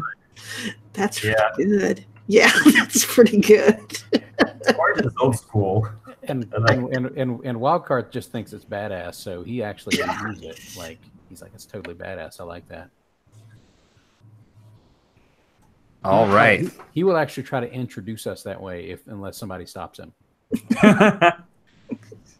Hush, no, Wildcat. Wildcat. I'm sorry. That's a DC. That's our fusion form. Louise already put that out there earlier. Oh, I get it now. Okay. I am so gonna write a game about superheroes fusing. There's a Dream Askew hack about like Power Rangers ties. I don't know if they fuse though because I haven't read the Henshin. Oh, should check it out. I do have the Super Sentai Happy Hour, and there's rules for creating mecha that can actually combine into a Gestalt. Nice. And then if you want to play a mecha game, buddy of mine, Chris Perrin, created Mecha Combiners. Sorry. Hey, let's play this game. Sorry, I could go on, and I shan't. Thank you for reminding me of a team name. Wow, that's a thing I should have led you through. Appreciate that. Cool. So let's begin with... I think we're going to begin with an evening at Cyprus, the Lebanese cafe, where Deidre Cruz, a.k.a. Static, is working. It is a midweek evening. when you're here, you've had to pull a double. Is this a thing where you pulled a double for a favor for your fellow wait staff, or did someone get fired or just not show up? I think it was something like the owners, they work in the kitchen a lot of time, but they had a doctor's appointment. They're getting a little bit older now. And so it's a thing that like the whole staff all comes in and takes over so they can do that. You sort of have a thing of a set of extended family there for the most part that's helping out, and Deidre. And so it's this whole thing of when the two that own the cafe and do most of the cooking, when they actually decide to not be there, it's a big thing. So there's lots of, I mean, like the whole staff is in there pulling a double. Oh, wow. Wow.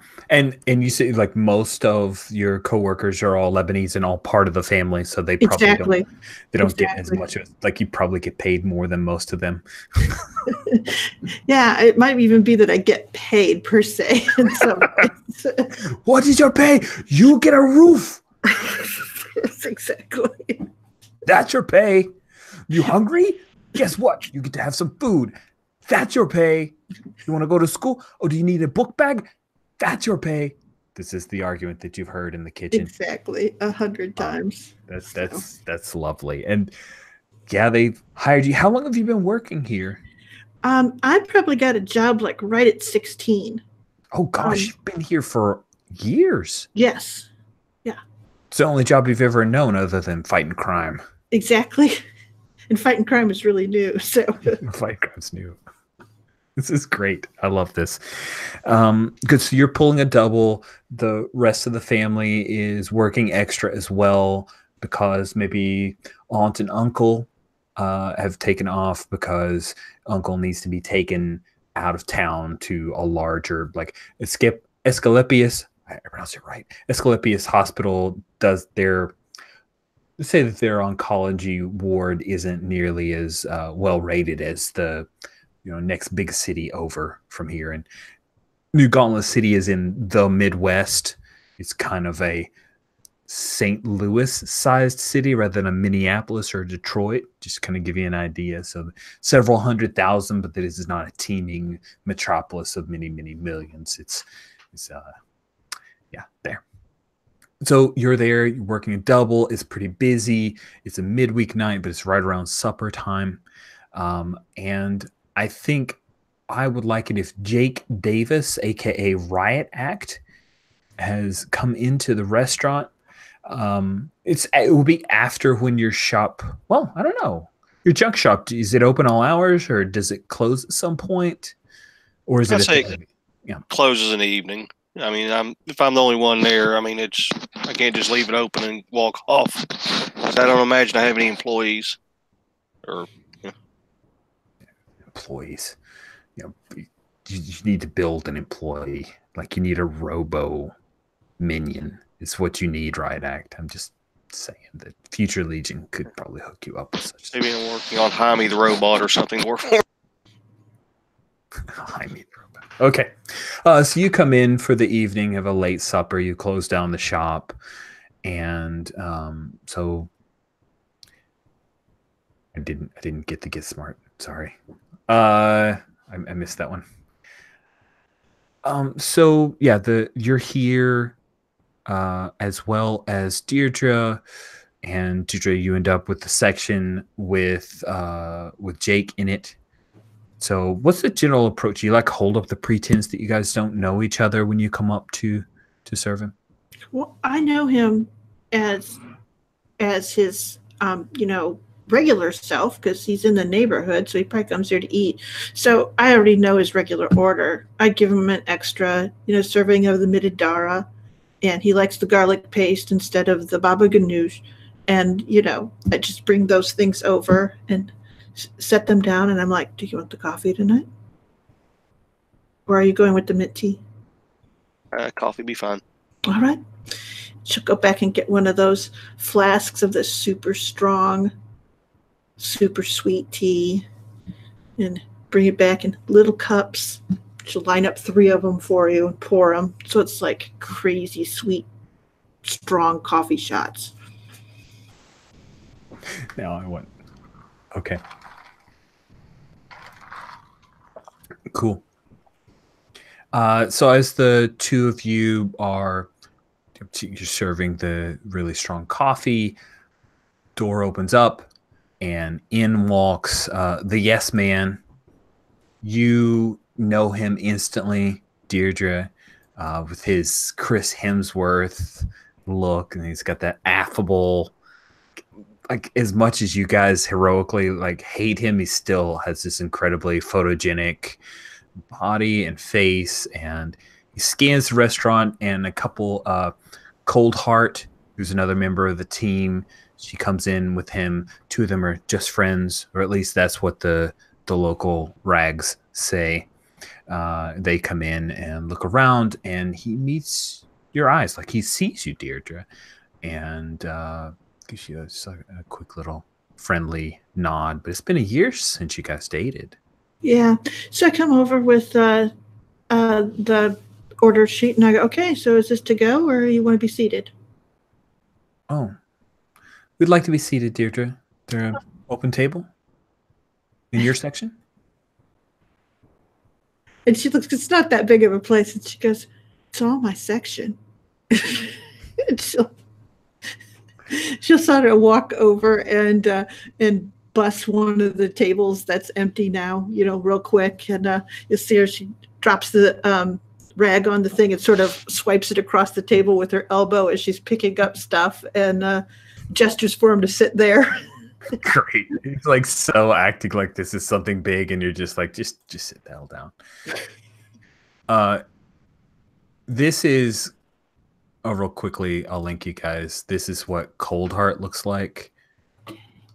She's got she looks like a bit like an albino, white hair, little muscular, and she has powers, like cold powers. Pretty tough. She has a gun, but it's more like a prop. Like she just uses it to focus some of her energies.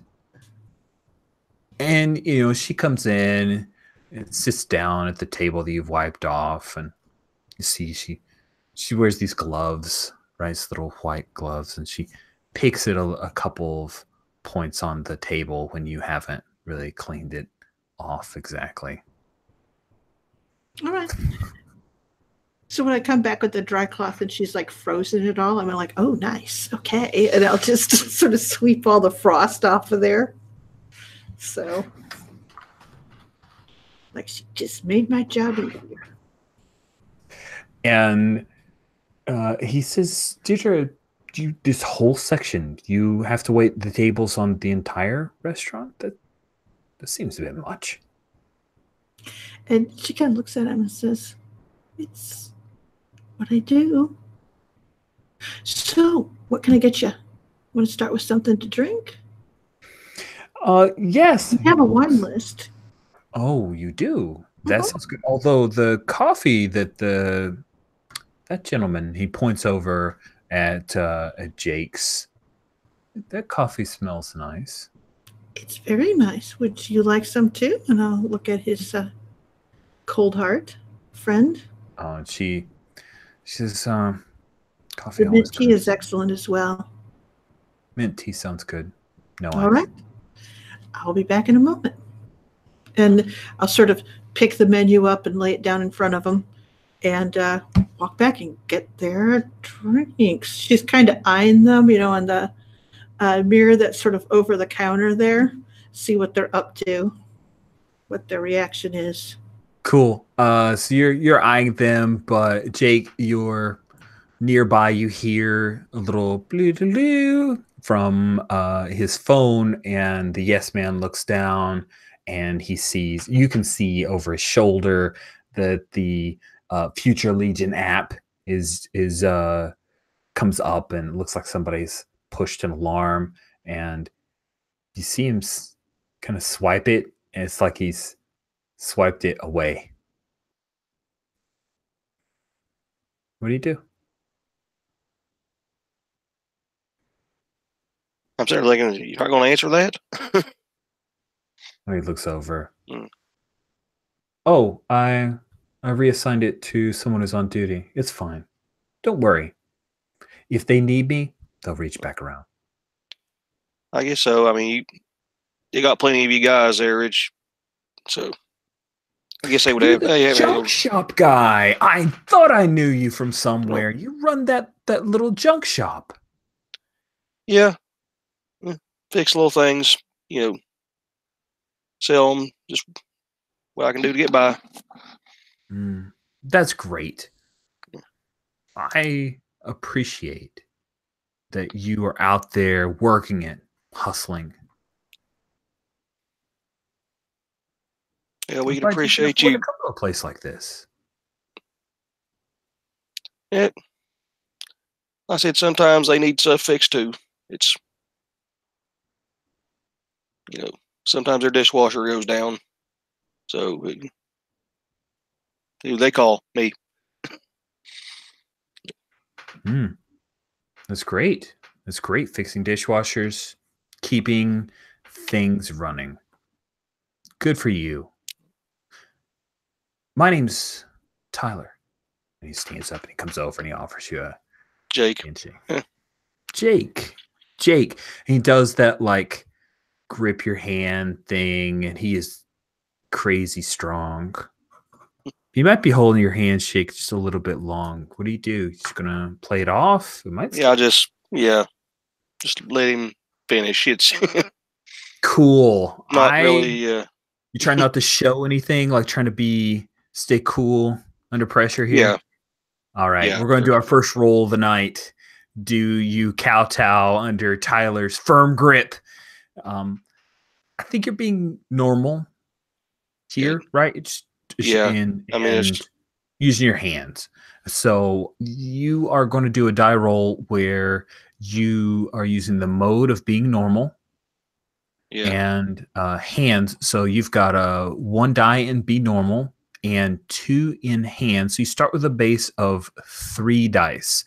The challenge or the difficulty for this is, I'm going to call it typical. You will need 2 even dice on the 3 dice that you're rolling. Now, you've got a few options here. If you somehow wanted to bring in either of your powers, you tell me how you think it would apply, and then you could add 2 dice from either of those powers you're activating. Or if you felt like you were fulfilling your team role in some way, then that roll could add a die.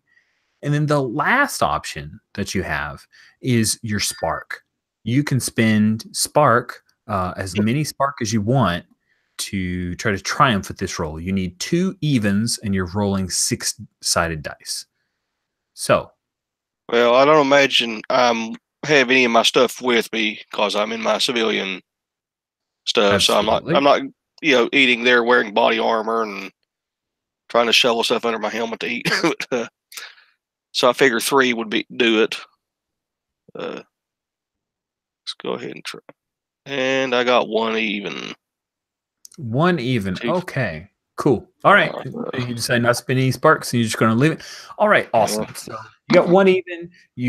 It was a typical roll, so you would have needed 2 to hold on. So he does a thing where he squeezes just a little bit, and you, right as Deirdre walks back out, you wince just a little bit. You break eye contact. There's a thing where he's kind of asserted his masculinity over you. His gently toxic masculinity so far, where he's just been stronger than you. And then Deirdre comes out, and then he lets go and does that kind of squeeze your shoulder thing and says, "Nice to meet you, Jake. Nice to meet you."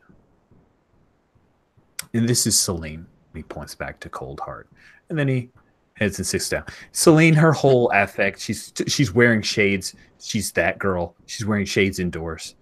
And she just does like a head tilt of like, but she doesn't really care.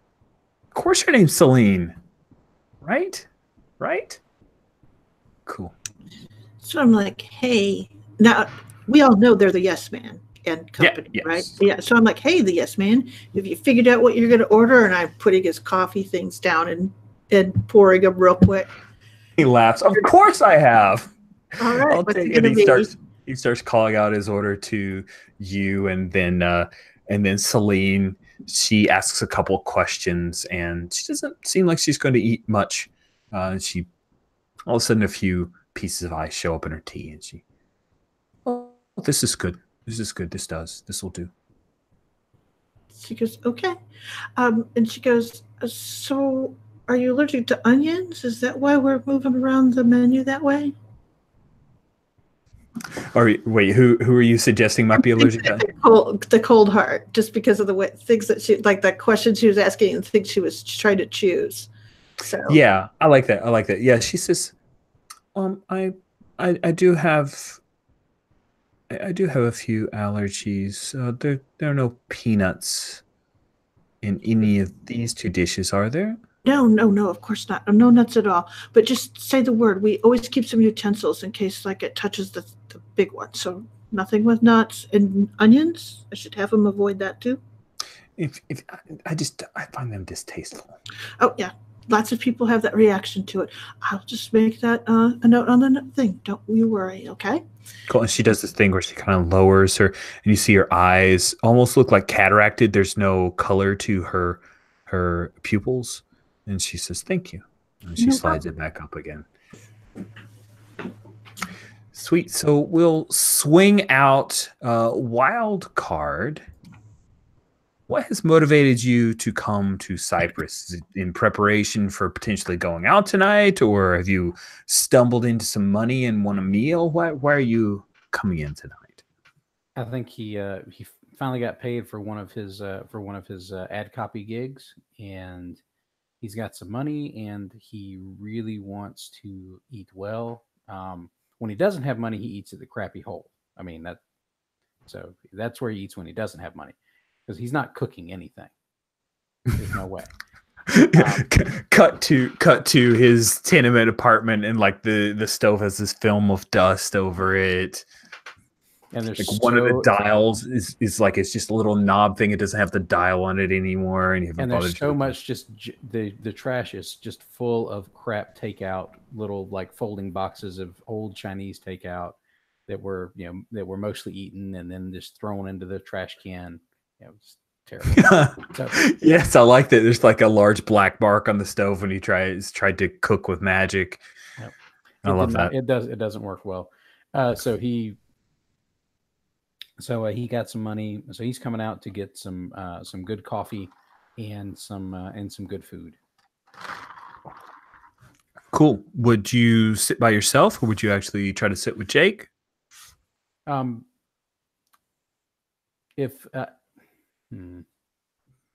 think he'd sit near Jake, but I'm not sure. Wildcard doesn't make a real secret of who he is. I mean, he's not that kind of guy. So he would be worried about maybe like somebody seeing him with Jake in public and attaching like them to that team. Because Wildcard's disguise is basically, look, I've got a hoodie and sunglasses. That's his equivalent of his super identity. Cool. All right. So in order to keep people from putting two and two together, you end up grabbing a table nearby. Yeah. You guys know, like, there's that nod, right? There's a couple of panels for you guys. I'm here kind of deal. I like that. I dig that. Sweet. Deirdre, turns out he's in your section. What a surprise. And I'll come by and I'll stop and say the usual. Oh yeah, and I finally got some actual like checks in, so I'm gonna splurge on. I want the fancy coffee. You want fancy what? The fancy coffee. Oh, well, okay then. And she'll give you the big thumbs up. Yeah. So, and like before she brings out the order for the other two, she'll bring out your order. And you've got like this big heap of the kofta on it. So it's like, I don't know if you've ever had kofta, but it's sort of fresh meat sausage. It's looks kind of like hamburger kebabs, but it tastes amazing and it's super filling. And it's got, big piles of mitadara and kofta and all of the things. It's just like this totally loaded platter. And then she'll set that down, and the 3 cups go out. She pours them off. And he like rubs his hands together in anticipation because he's been waiting for this for like months. Like he's been eating crappy takeout for months now. So he is savoring every bite of this. Nice. And now we need to pause the game while Rich tries to Google Lebanese restaurants in Jacksonville, Florida. You should. Just hold on. I'm gonna So do good. that on the side. That is pretty dope. So the 3 of you guys are there at Cyprus, and now I think we should check in on Lynx. So Lynx, you do the graphic design for No Masks Allowed. Do they have an office, or is this a thing where you work remote? I'm kind of curious. What's it look like for you? I think they have a headquarters. I think they operate out of the living room of one of those stereotypical rich white moms that worry about everything. She has like a big house, a lot of money, a husband who's not around, and then she just like hosts a lot of Tupperware meetings, but they're talking about banning superheroes and not selling plastic containers. So wait, you're working out of someone else's home? I'm sorry, I missed a little bit of that. Yeah, she's like, that's their headquarters, and Alice just basically takes her laptop and sits there and listens to them go on about what they want, and then she just pulls up a picture to see if they're gonna approve it. She knows that if she works from home, they're just gonna have to keep going back and forth 100 times while they make adjustments to it. Nice. So you just sit there. You have something like a Microsoft Surface or an iPad or some really portable thing. It's not a legit office. A lot of times you're on a couch or something, or do you actually have a desk? No, it's like it's a laptop at best. Okay, cool, sweet. So we're cutting in with you, and so there's this rich lady who maybe she's the person that pushes a lot of the No Masks Allowed, which is the house where it's at. I'm getting some vibes on this character. She sounds interesting. I think she needs to have like a supercilious name. As I grab the, needs to have some kind of like pseudo Englishy name, I think. So I'm going to go to the pseudo English, which I of course have bookmarked with a napkin because that's how high brow I am, my friends. Let's see. Female names in pseudo English. Oh, that's the Pixie's name. Hold on. Pseudo English female names, second page. Montes, do you think? Oh Is my that god, good? yes. Real Look at Housewives it. of Scoville. Montes Arcpenny. Does that sound good? Yeah. Okay, What if it sounds like Penny Montez? Penny Montes, you like that better? I like that too. Penny Montes is the kind of matriarch behind No Masks Allowed. And she is there. She's come up with this idea of a new campaign. She's talking about posters all over Scoville Terrace, and she's gone through like 6 iterations of the color scheme, and there's a particular like shade of what color is she trying to get the perfect shade of for this. She wants to get the perfect red for it. Like just get that Red Menace vibe going. Cool. Oh, do we want to go Montes or Montez? Which do you prefer? I like Montes. Okay, cool. E-S-S-E.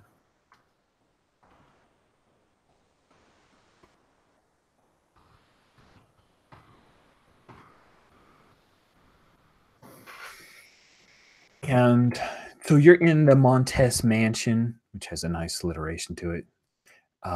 When one of the street captains of No Masks Allowed calls in, and Montes Manor. Oh my God, that's the best.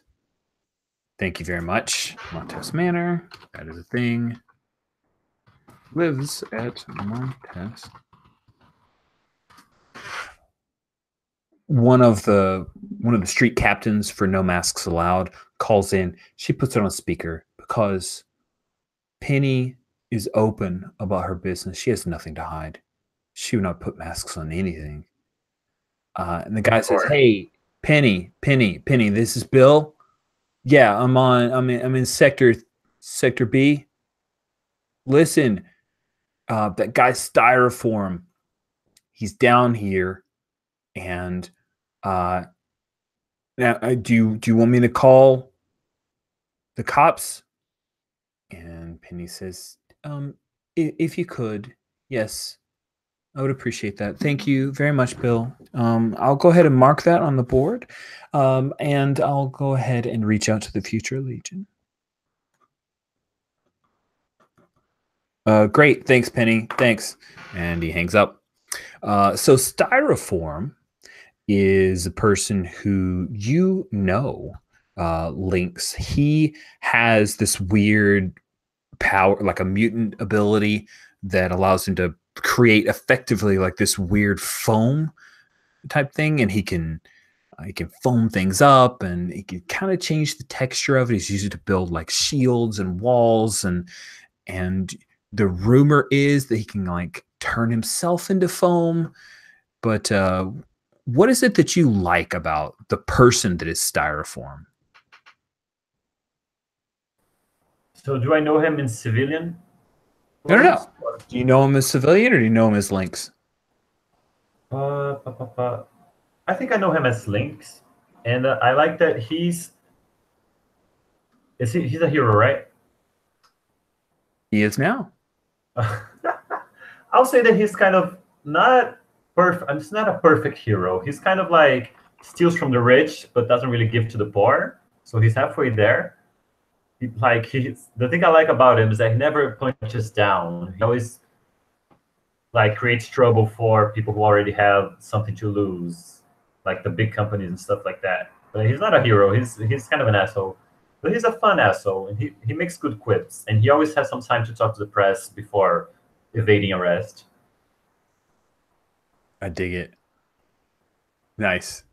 Cool. So evidently Styrofoam is, where Zone B is actually just a few blocks away from where Deirdre works. So evidently Styrofoam has been seen out and about, or has been spotted by one of the members, one of the street people for No Masks Allowed. So what do you do? Is it possible that this thing is like this happening is in my range, so I can possibly look in? Like with my cat vision? It sounds like you want to try to use one of your powers. It sure does. It does. So I definitely think this is super because you're kind of tuning into Cat's brains. Yes. Mm-hmm. Feel right? So, yeah, I think she overhears it, and she's pretending to type on the computer, and then she just like touches her forehead and lowers her eyes a little, because when she uses her power, her eyes go like cat eyes. Oh, nice. I like it. I really love that visual. I'm going to say that you're being super. You're using a power. For your stats, though, you should have a stat that applies to that. It's perception. So I think head. Does that feel right to you? Yeah, absolutely. Awesome. So add all those up. Your difficulty, I'm going to say this is a pretty remarkable feat. It's pushing the edge of your mile, because, of course, Montez Manor isn't right. I mean, it's on the beaten path. It's in a suburb. Yeah. Within the neighborhood. So you need 3 successes. It's remarkable. Okay. So I have, just to make sure it's been a while. 1 from super, 3 from head. That's 4. 2 from power. That's 6. Right? And then, do you feel like you're fulfilling your team role here? Yeah, I'm doing really. I think so too. So that gets you 7 dice. You need 3 evens. Tension is not in effect on this. Do you want to spend any spark? I'll throw in some sparks. I'm not shy about using my sparks. I'll throw in 2. I really want to make this happen. All right. I got 9 dice. Let's see how it shakes. All right. Oh boy, let's do this. I got 1, 2, 3, 4. 4 pounds. Nice. Very successful.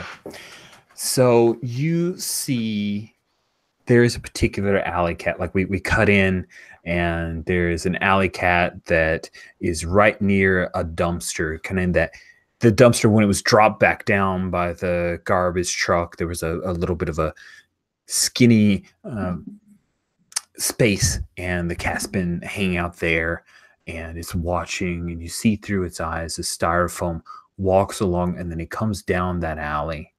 And you can't really command the cat, but the cat's curious enough with the successes that you have that it peers and watches as he goes in that alley, and then he goes down a set of steps towards like a basement entrance to a building. And this building looks like it's been converted to storage units.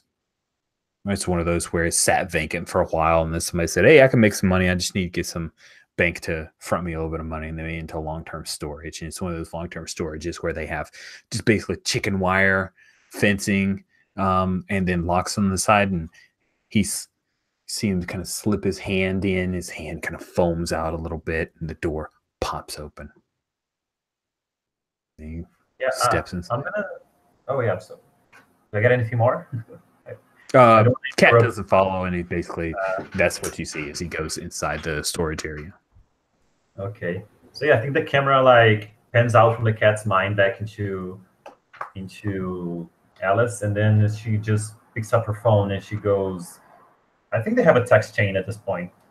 She just texts everyone. She's like, "SF in the region, JL has been notified." FL, actually, they're the Future Legion. Is that it? FL, yeah, Future Legion.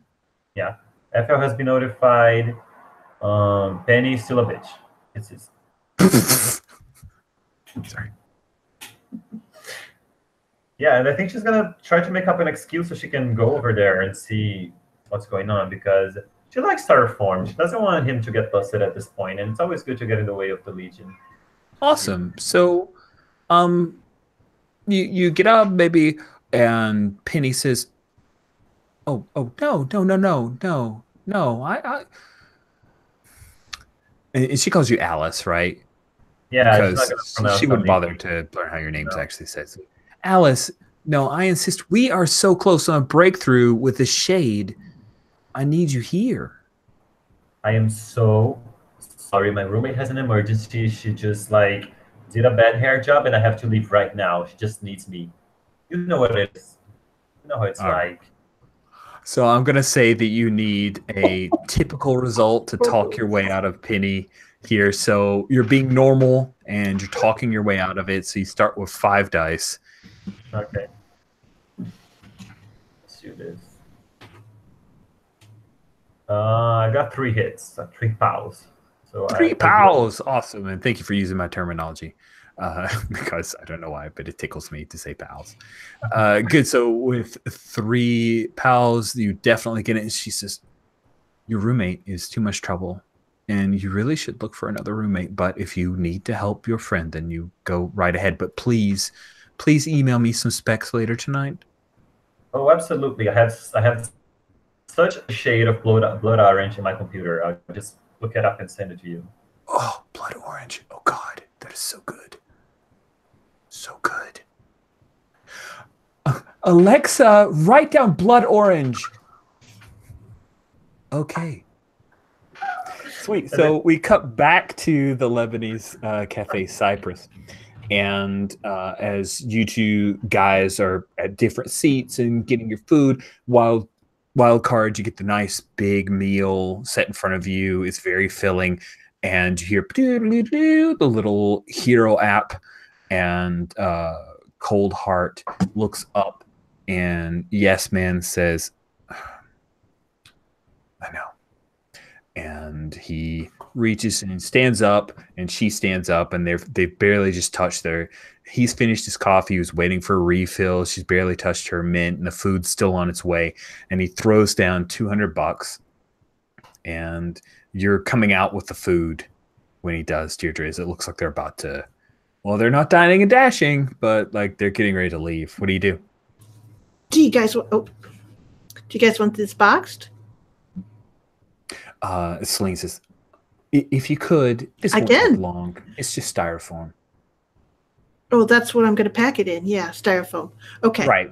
So She's funny. And I literally will take it and I do this sort of like crazy waitress thing where they open up the styrofoam boxes and she sort of shakes the plate and it all kind of just lands perfectly like it was on the plate into there. That's Yeah, your superpower. Yeah. 8 years of practice, you know. So and she closes those up and takes them over. They smell fabulous. That should haunt them throughout whatever it is they have to do next. Cool. So you go through that process. Yes Man is already going outside at this point, and Celine Coldheart she stays back a little bit to get the two bits. Thanks. That'll cover plus tip, right? You're good. I'm right? good. I'm good. You guys have a great evening. Cool. And then she will carry the stuff. It's in a bag, or she have to carry. Yeah, the when she boxes? says "cool," I do that. Like it's a joke when she says that, right? It's like reflexive for her now. Cool. Sweet. And then she'll take off. You guys got the text from Elise. Did I say it right, Elise? I'm sorry. I'm bad. Okay, good. Elise. You got the text from Elise saying that there's somebody that's nearby. All right. Then I'll use my other superpower and do a switch shift with one of the other staff to have them come forward and be the waitress because I gotta go.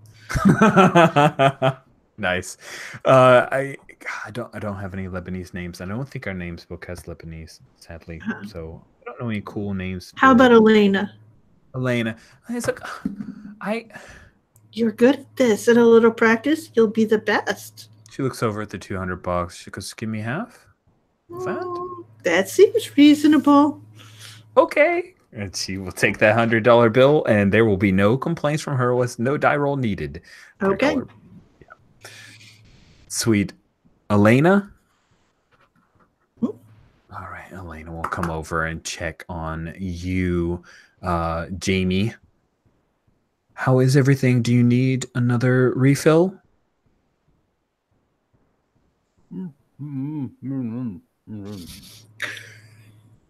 Okay, great. And so you'll circle around and check in on you, Jake. Is there anything more that you need, sir? No, I'm just about finishing up. Good. So we catch up with Elise. How do you get around? How do you get around the neighborhood? I think I run. Like I'm very dexterous in using my body in the most efficient way possible. So I imagine she parkours everywhere. If it's too far, just take the bus. Nice. Fraser Simons would love your character because you said the word parkour. That's parkour is the way to his heart, guys. I just want you, if you ever want to know how can I impress Fraser, you just have your character parkour. Or halo jump. So I'm sorry, say it again, Sherry. You got it. Or halo jump. Yes. Like Oh, that. halo jump. Yes, yeah. That's the way to forever have his gratitude. Sweet. So you're only a mile away, right? We moved you the range of your powers, so I would assume so. We're within 6-ish minutes. You're going to arrive on the scene. You sent that text out. Is there any other communication that you have with the team? I know that it looks like Deirdre is taking off after $100 bribe, but Jamie and Jake are finishing up. Jake, you going to try to leave with Deirdre about the same time? Is that your plan? Yeah, probably. I'll leave a little money for my food and a little bit of a tip. So, Nice. Just to make sure. I think I already had the ticket, so I'll just put down the money and they'll know to keep the change.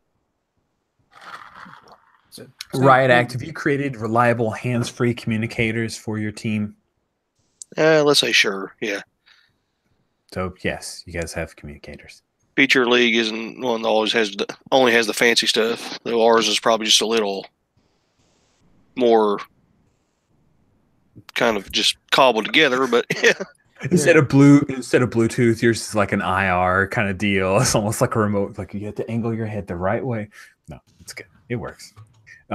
Sweet. What about Jamie? You see they're Jamie- leaving. You saw the text go by. Jamie is shoveling food into his face quickly, because he is not leaving this food at all. And he basically gets, grabs his cup of coffee, drops down. Let's say cost plus plus a $10 tip, and leaves, because he probably ordered the equivalent of 2 entrees, so it's probably running him at least $30 or $40, and then he got fancy coffee. So Nice. Cool. So you'll be a little bit behind, but within screaming distance, I assume, when you finally come out. I'm going to say that Elise is the first to come on the scene because you know exactly where to go. The other two kind of follow your lead. You come down that alleyway. The cat hisses at you when you come down, and you see that that door is wide open. There is a light on, and the door down to the basement area that went into the storage area. There is a light on. Did not appear that there was a big bright light on before when Styrofoam went in. And when you come around and look down the stairs, you immediately hear the sounds of a scuffle. A fight is ongoing. What do you do? Okay, so I think she hears it and then she takes a double take. She's like, am I just gonna go in there? Should I go in there alone? It's a fight. It takes a moment, but she says, okay, I'm doing the hero thing. And then she just walks right in and like leaves. I think they have like stickers or something I can use. And she just leaves something like, maybe she scratches the wall, leaves a mark so people know that she's in there when the team gets there. Can I have like metal like fingernail claws like in my character? Sure. It's even in the picture, so I just assumed you had it. Yeah, so yeah, I have that. I just scratch an X on the wall and then it's very sneakily go in. Very stealthily. Oh, do you now? Okay, so your plan is to enter, but you don't want to be seen entering? That sounds good. So let's see if you can pull that off. If there's any sort of like ceiling metal structure, I'm 100% doing Jurassic Park 2 and hanging over there. I love it. Cool. I know it's underground, but it seems like a thing that a regular person could do. Or do you think that you're doing something pretty uber here? Yep, you tell me. The stuff part or the hanging from the ceiling part? Do what? The hanging from the ceiling part. That is a little much, isn't it? Yeah. I think you might be being super. All right, cool. So you're being super. What stat do you think you're applying here? Ooh. It's a hard choice between hands and feet, but I guess hands? Okay. I'll buy it. And then reflexes, dexterity of cats? Yeah. Okay. Cool. I'm going to say that you need a remarkable amount of success, and tension is involved here, because if you're discovered, you may be seen as an enemy here. Oh, yeah. All right. Go big or go home. I'm going to put some more spark into it. Just the one. If anybody wants to give me a spark, I will more than welcome it. Cool. And if you do that, then we'll say that you're potentially stumbling into the scene. Not clambering. It's not the word I wanted. We can give each other sparks? Yes, you can with Spark. You can actually give us care about someone else enough to try to help them out. And you can spend a Spark to give another PC an extra 6-sider to roll. Excellent. I will do that. I will essentially send you a spark emoji, and now you have it for the reply. We could do like a flashback where you help me with this specific situation in the past, and I use this knowledge in the present. Yeah. Sounds good. Absolutely. Sweet. Let's see these sweet, sweet dice. So the thing about when tension is in effect, my friends, you have a difficulty to beat. Whether you beat that difficulty or not, you need one that you roll when tension is in effect will drain your spark. Now, in 1% supers, the max amount of spark you can lose is the difficulty of the thing that you're performing. Otherwise, I've seen people kind of drain themselves out from a really terrible roll on something that wasn't super hard. I said this was remarkable. So the most spark that you could lose on this is 3. How many ones did you roll? I think I see 3. I haven't rolled yet. Oh, okay. For your, yeah. I glanced up and I saw a bunch of ones. I'm like, oh my. All right. I did exactly as bad as I did before. But I did pass. You did pass. Okay, cool. So, in the fiction or in our story, you've succeeded at not being caught, but you lose some spark. I'm going to say that you lose some spark by what you end up witnessing. Oh my. So you climb up onto the ceiling and you make your way across. And the way that just to give a little bit more kind of color, this is effectively the basement plus a lot of the first level are these cages that are set up for long-term storage. And so it's very open air with a lot of the cages and chicken wire and the like. And it's up on top so somebody can't crawl up on top and then climb down into the storage unit and loot it. However, Styroform has Styroform abilities.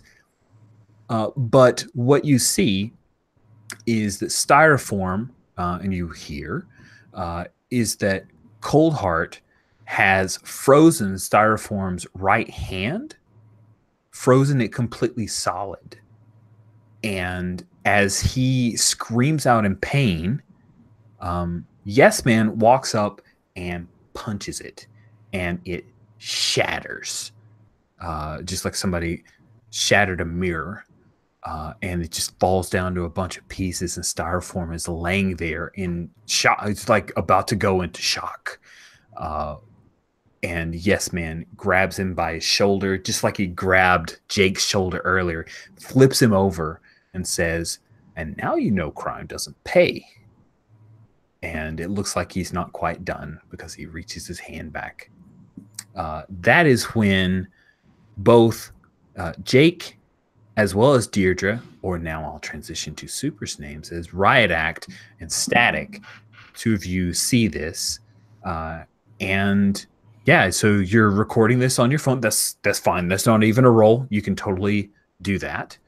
And it looks like Yes Man is about to punch Styroform real hard. They are wearing their uniforms, by the way. What do you do, Elise? What do you do, Lynx? Yeah, get it right. You don't want to compromise my identity. Jesus, what can I do? I always pick the most like, oh, these powers are good, and then I can't do anything. Jesus. Okay, I'm in the space. I'm hanging from the ceiling. I'm photographing them. If you're photographing them, you want me to swing out to see what Static and Rider Act are up to? That's totally cool. I'm recording them actually. Yeah, I switch over to them. I think I have an idea, but I want to see. Sweet.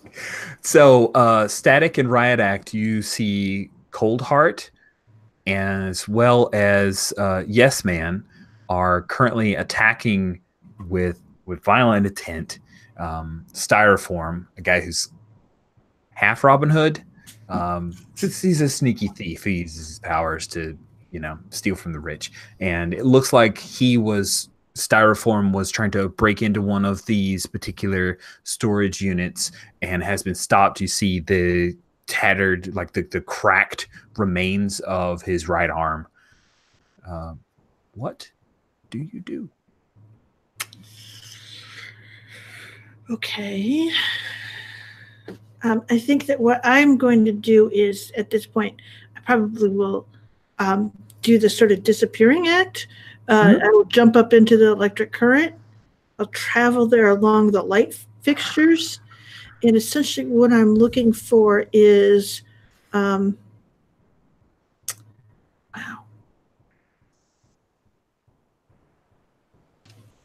My guess is that in here there are enough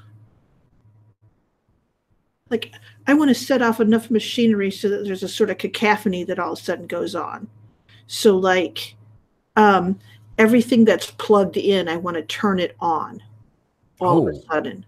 Nice. So if that makes any sense. So now, is it a thing where stuff needs to be, you say everything is plugged in, you're just going to push it, everything like a huge amount of burst of electricity comes through. Exactly. I like it. So yeah. Yes. And that's, I mean, I'm just thinking that someone probably has like, they had a TV and they moved it in there and they tucked it, they plugged it in to make sure it was still working when they put it in the thing, but forgot to unplug it. Just those kinds of things all around, but turn them all on, make it go loud just to startle them. Exactly, to startle them. So that sounds good. I'm going to say then I'll stick with remarkable for your difficulty for this as well, just because you're not directly engaging them. However, you could be seen as a threat. So tension is also in effect for this. So your difficulty is a 3. You need 3 pals, which are evens. And you're definitely being super. It seems like you're trying to engage with technology. What stat do you think best applies here to what you're trying to attempt? I don't know. It could either be like, because my concern is for Styra, I could use heart, or I could use tools, or I could even use feet, I guess, because I'm trying to do it fast. I don't know what they all mean. So well, feet usually covers movement, but mixing in powers does mean we need to be flexible in our interpretations. How do you normally, like, it feels like this is a thing that she normally does. So what do you think is the stat that you normally would rely on when you're activating this particular power? If it's movement related, feet can totally be that, if that's where you... Yeah, it was movement to get over here, but probably tools, like trying to locate all of those. Awesome. So then you're going to roll with Be Super plus tools. You're using your machine interface power, right? Yeah. So that's 2 more. So you got 3 plus 2 plus 2, 7 base dice. Okay. Are there any spark that you want to spend on this? Sure, I'll spend 3. Okay. So that gets you a total of 10, right? Mm-hmm. Okay. And you need 3 successes.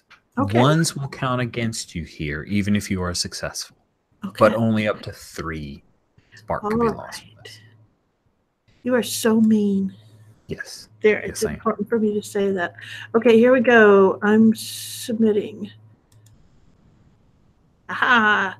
So I got 2 1s, but I got a chunk of evens. Like a whole lot of evens. That's awesome. 4, 5, 6, 7. Yeah, you lose 2 spark. And I think what do you think maybe there's some kind of feedback that would happen, or do you think that even affects static? Like what could be a thing that either ups her stress or drains her a little bit, or could cause her a bit of pain as she performs this action?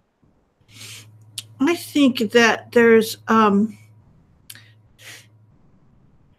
that one of the things that gets flipped on is something that will actually be like a battery or a battery charger or whatever, and it actually kind of pulls on her because does that make any sense? It's sort of like a well. So all of a sudden all the lights like go from bright to just super bright, and I think cold heart, she like closed her eyes, right? Because she's got those weird eyes with no irises, so she has maybe a little bit, maybe that's another reason why she uses the shades.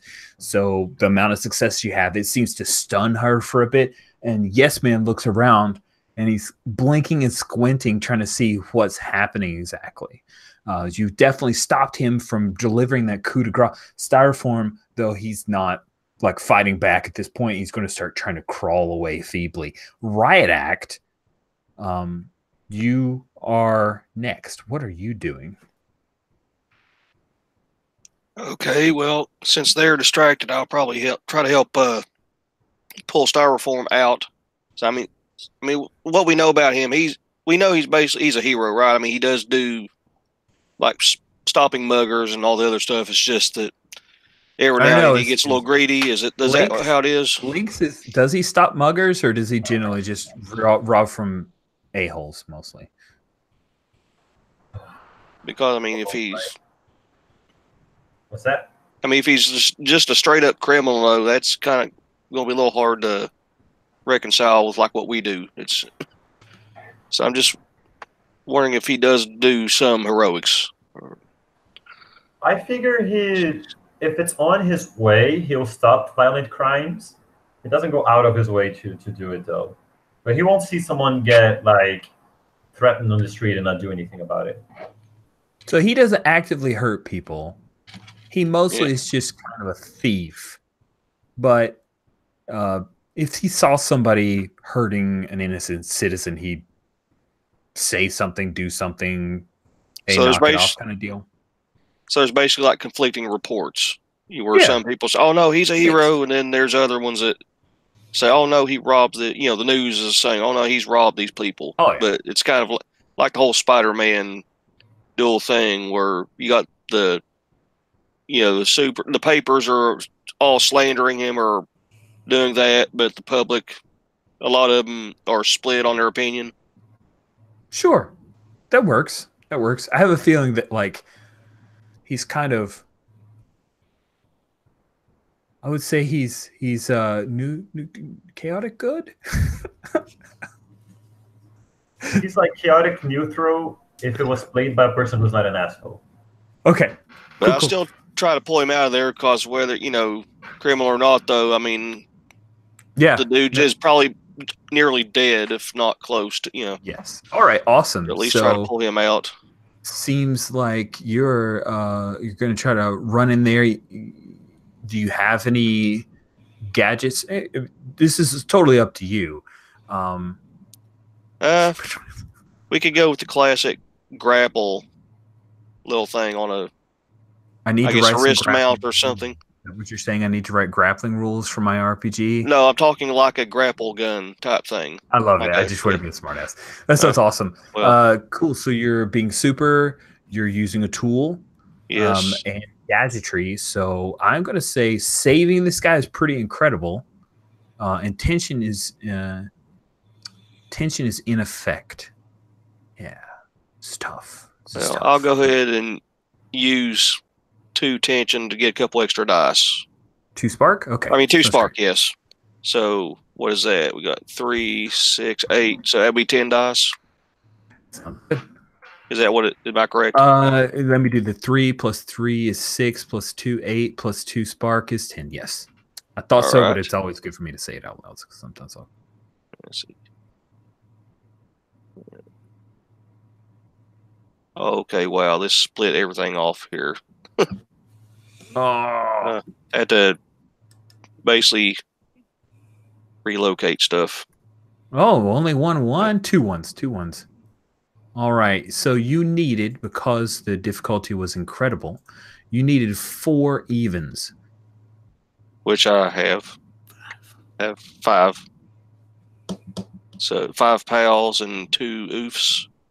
Okay, great. Thank you for using my goofy technology. So terminology. I lose 2 more spark on that? Yes, you lose 2 spark. Maybe it's like a thing where you have to yank and pull. You skid him along as the 2 of them are distracted, and you pull him up. He bumps a couple times on the steps. No, you're at the bottom level. There wouldn't be steps up. So you skid him along and pull him up and out of the area. He's groaning in pain. He's now in the alleyway, and you have pulled him away from his 2 assailants. Wild card. You come upon this after gulping down as much food as possible. You see a very heavily wounded Styroform. There is an incredibly bright light down, like any Mogwai would be totally effed up right now in that basement area because it's just like a billion Christmas trees going on. What do you want to do, Wildcard? All right, so the Yes Man and his companion date, whatever. They look like they're blind. Partner. Yeah, we'll go teammate. They look like they're sort of blinking and can't really see. Mm-hmm. Okay. And can I see Riot Act pulling Yes. pulling styrofoam away. You see him kind of pulling this grappling hook thing. He's pulled styrofoam out of there when you come upon the scene. Okay. I think what he's going to do is he comes in. He came in with this coffee cup, and it's still hot. And he just looks. He looks around and goes, "Damn it!" And he pops the top off the coffee cup, whispers some words over the coffee, and pours it onto the floor. And as the coffee hits the floor, it starts to mist up to create this huge fog bank around those two. So that even when they stop blinking, they're not going to see what else is going on in the room, and that'll give us a chance to get Styrofoam's goofy ass out of here.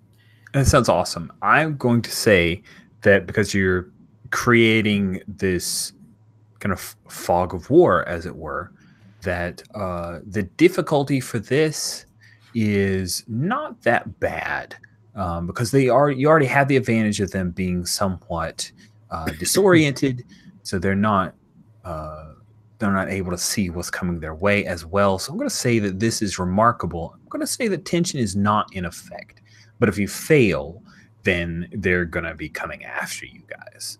Gotcha. So I guess that would be being super. Yep. So that starts me off at 3. I'm thinking, do you think this would be tools or would it be head for coming up with the clever spell? That is a great question. I think it feels like it's head to me, but I could also see tools if you feel like what's most important is the fact that he has this coffee that he's using it to pull on. I think it's more of a cleverness thing because he could have made use of something else with this particular spell. It's just the coffee. The coffee was a nice touch. So I guess that'd be 6 to start off with, and since he's using his control of magic, that would be another 2. Correct? Mm-hmm. Okay, so that gives me an 8 total.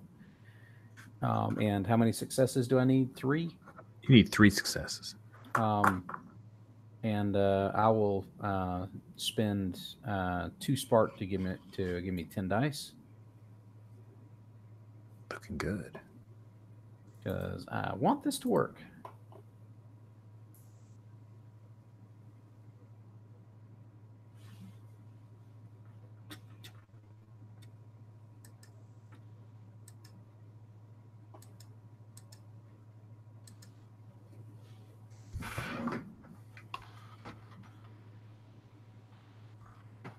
Okay, I'm going to make these lavender.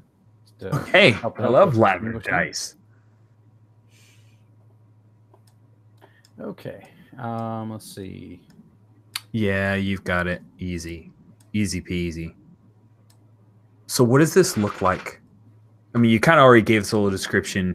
Let's say the 2 of them are disoriented and you guys can get out of here scot-free. So if you want to kind of bring things to a head just because of time, I think this would be great. What does this look like? I think, like I said, the coffee seems to have a mind of its own as it hits the floor, and it sort of, that mist, it circles around them so that they're surrounded by a ring of coffee. That starts to look like a coffee cup ring on an old desk. As the coffee burns itself out to create this mist around them, so they're surrounded by this ring of opaque mist, and so even as they start to blink, then everything around them looks this sort of grayish white color until they realize what it is, and that they're sort of distracted by that to start with, and that gives us a kind of a chance to get the heck out of here, and I think that lets us basically, a couple of us basically, grab an arm of poor Styrofoam and basically just hustle him out. No, it's only one arm to grab. Ooh. Oh, I thought it was just his hand that got shattered. Like pretty much here down. Oh, okay. All right. Well, then I'm guessing Ryadak is carrying him by the other shoulder, and like Jamie just sort of, or Wildcard just sort of comes up and is like, oh. Yeah, I got my mopeds parked over there if you need to use that. Hey, Rich. Yes. My powers are electricity. Mm-hmm. Can I drop down and actually use static electricity to gather up those pieces of styrofoam? that are his arm. Oh, that sounds so cool. I don't want to put that to a die roll. Let's just that sounds awesome. So yeah, you like static electricity up the pieces of his hand and an arm and scoot out. Elise, Lynx, do you take off as well? Yeah, I stopped the recording and I just shuffle my way back to the entrance. Awesome. So we will bring tonight's session, because we're at time, to a close right there. The last bit that's real quick. We'll worry about feedback next session. If you guys have any between sessions, I know it's pretty late already, but I want to work through the questions for experience points because I'll forget if we don't right now. So at the end of every issue, that's this session, the table discusses the following questions for each. Yes, all the surviving, notice how I put in surviving, SPBs earn 1 point of experience. Did you clash with someone who threatened your neighborhood? Yes. Okay. Did you struggle with your normal day-to-day obligations? Yes, it cost me $100. Yes. Did you avoid open warfare that endangered regular civilians? Yeah. How? Well, we didn't drag it out into the streets. All right, I'll be nice on the first one. I can see that you didn't go out in the streets. Did you support another teammate when they needed you? Yeah, you guys spent some spark. Definitely. You guys helped each other out. Awesome. That's the only solid yes that I have on this list. Did you defeat a villain or have a conflict with your rival? Yeah. Absolutely. So that's 5 XP and it's group XP. So everybody gets 5 experience points. Spending XP, you can increase your mode by present level times 5. Your stat, any of your stats present level times 3. And then powers, you can buy a new power for 10 XP. You guys made a maximum amount of XP on this one. It's only 5 total possible, and you got all 5. I really appreciate you guys giving this a shot. Please do think during the next week. And if you have any feedback for me, any questions about the game, I have a few notes that I took, but I don't want to take up any more of folks' time. So I'll go ahead and stop the broadcast here and we'll pick back up next week. Thank you guys so much.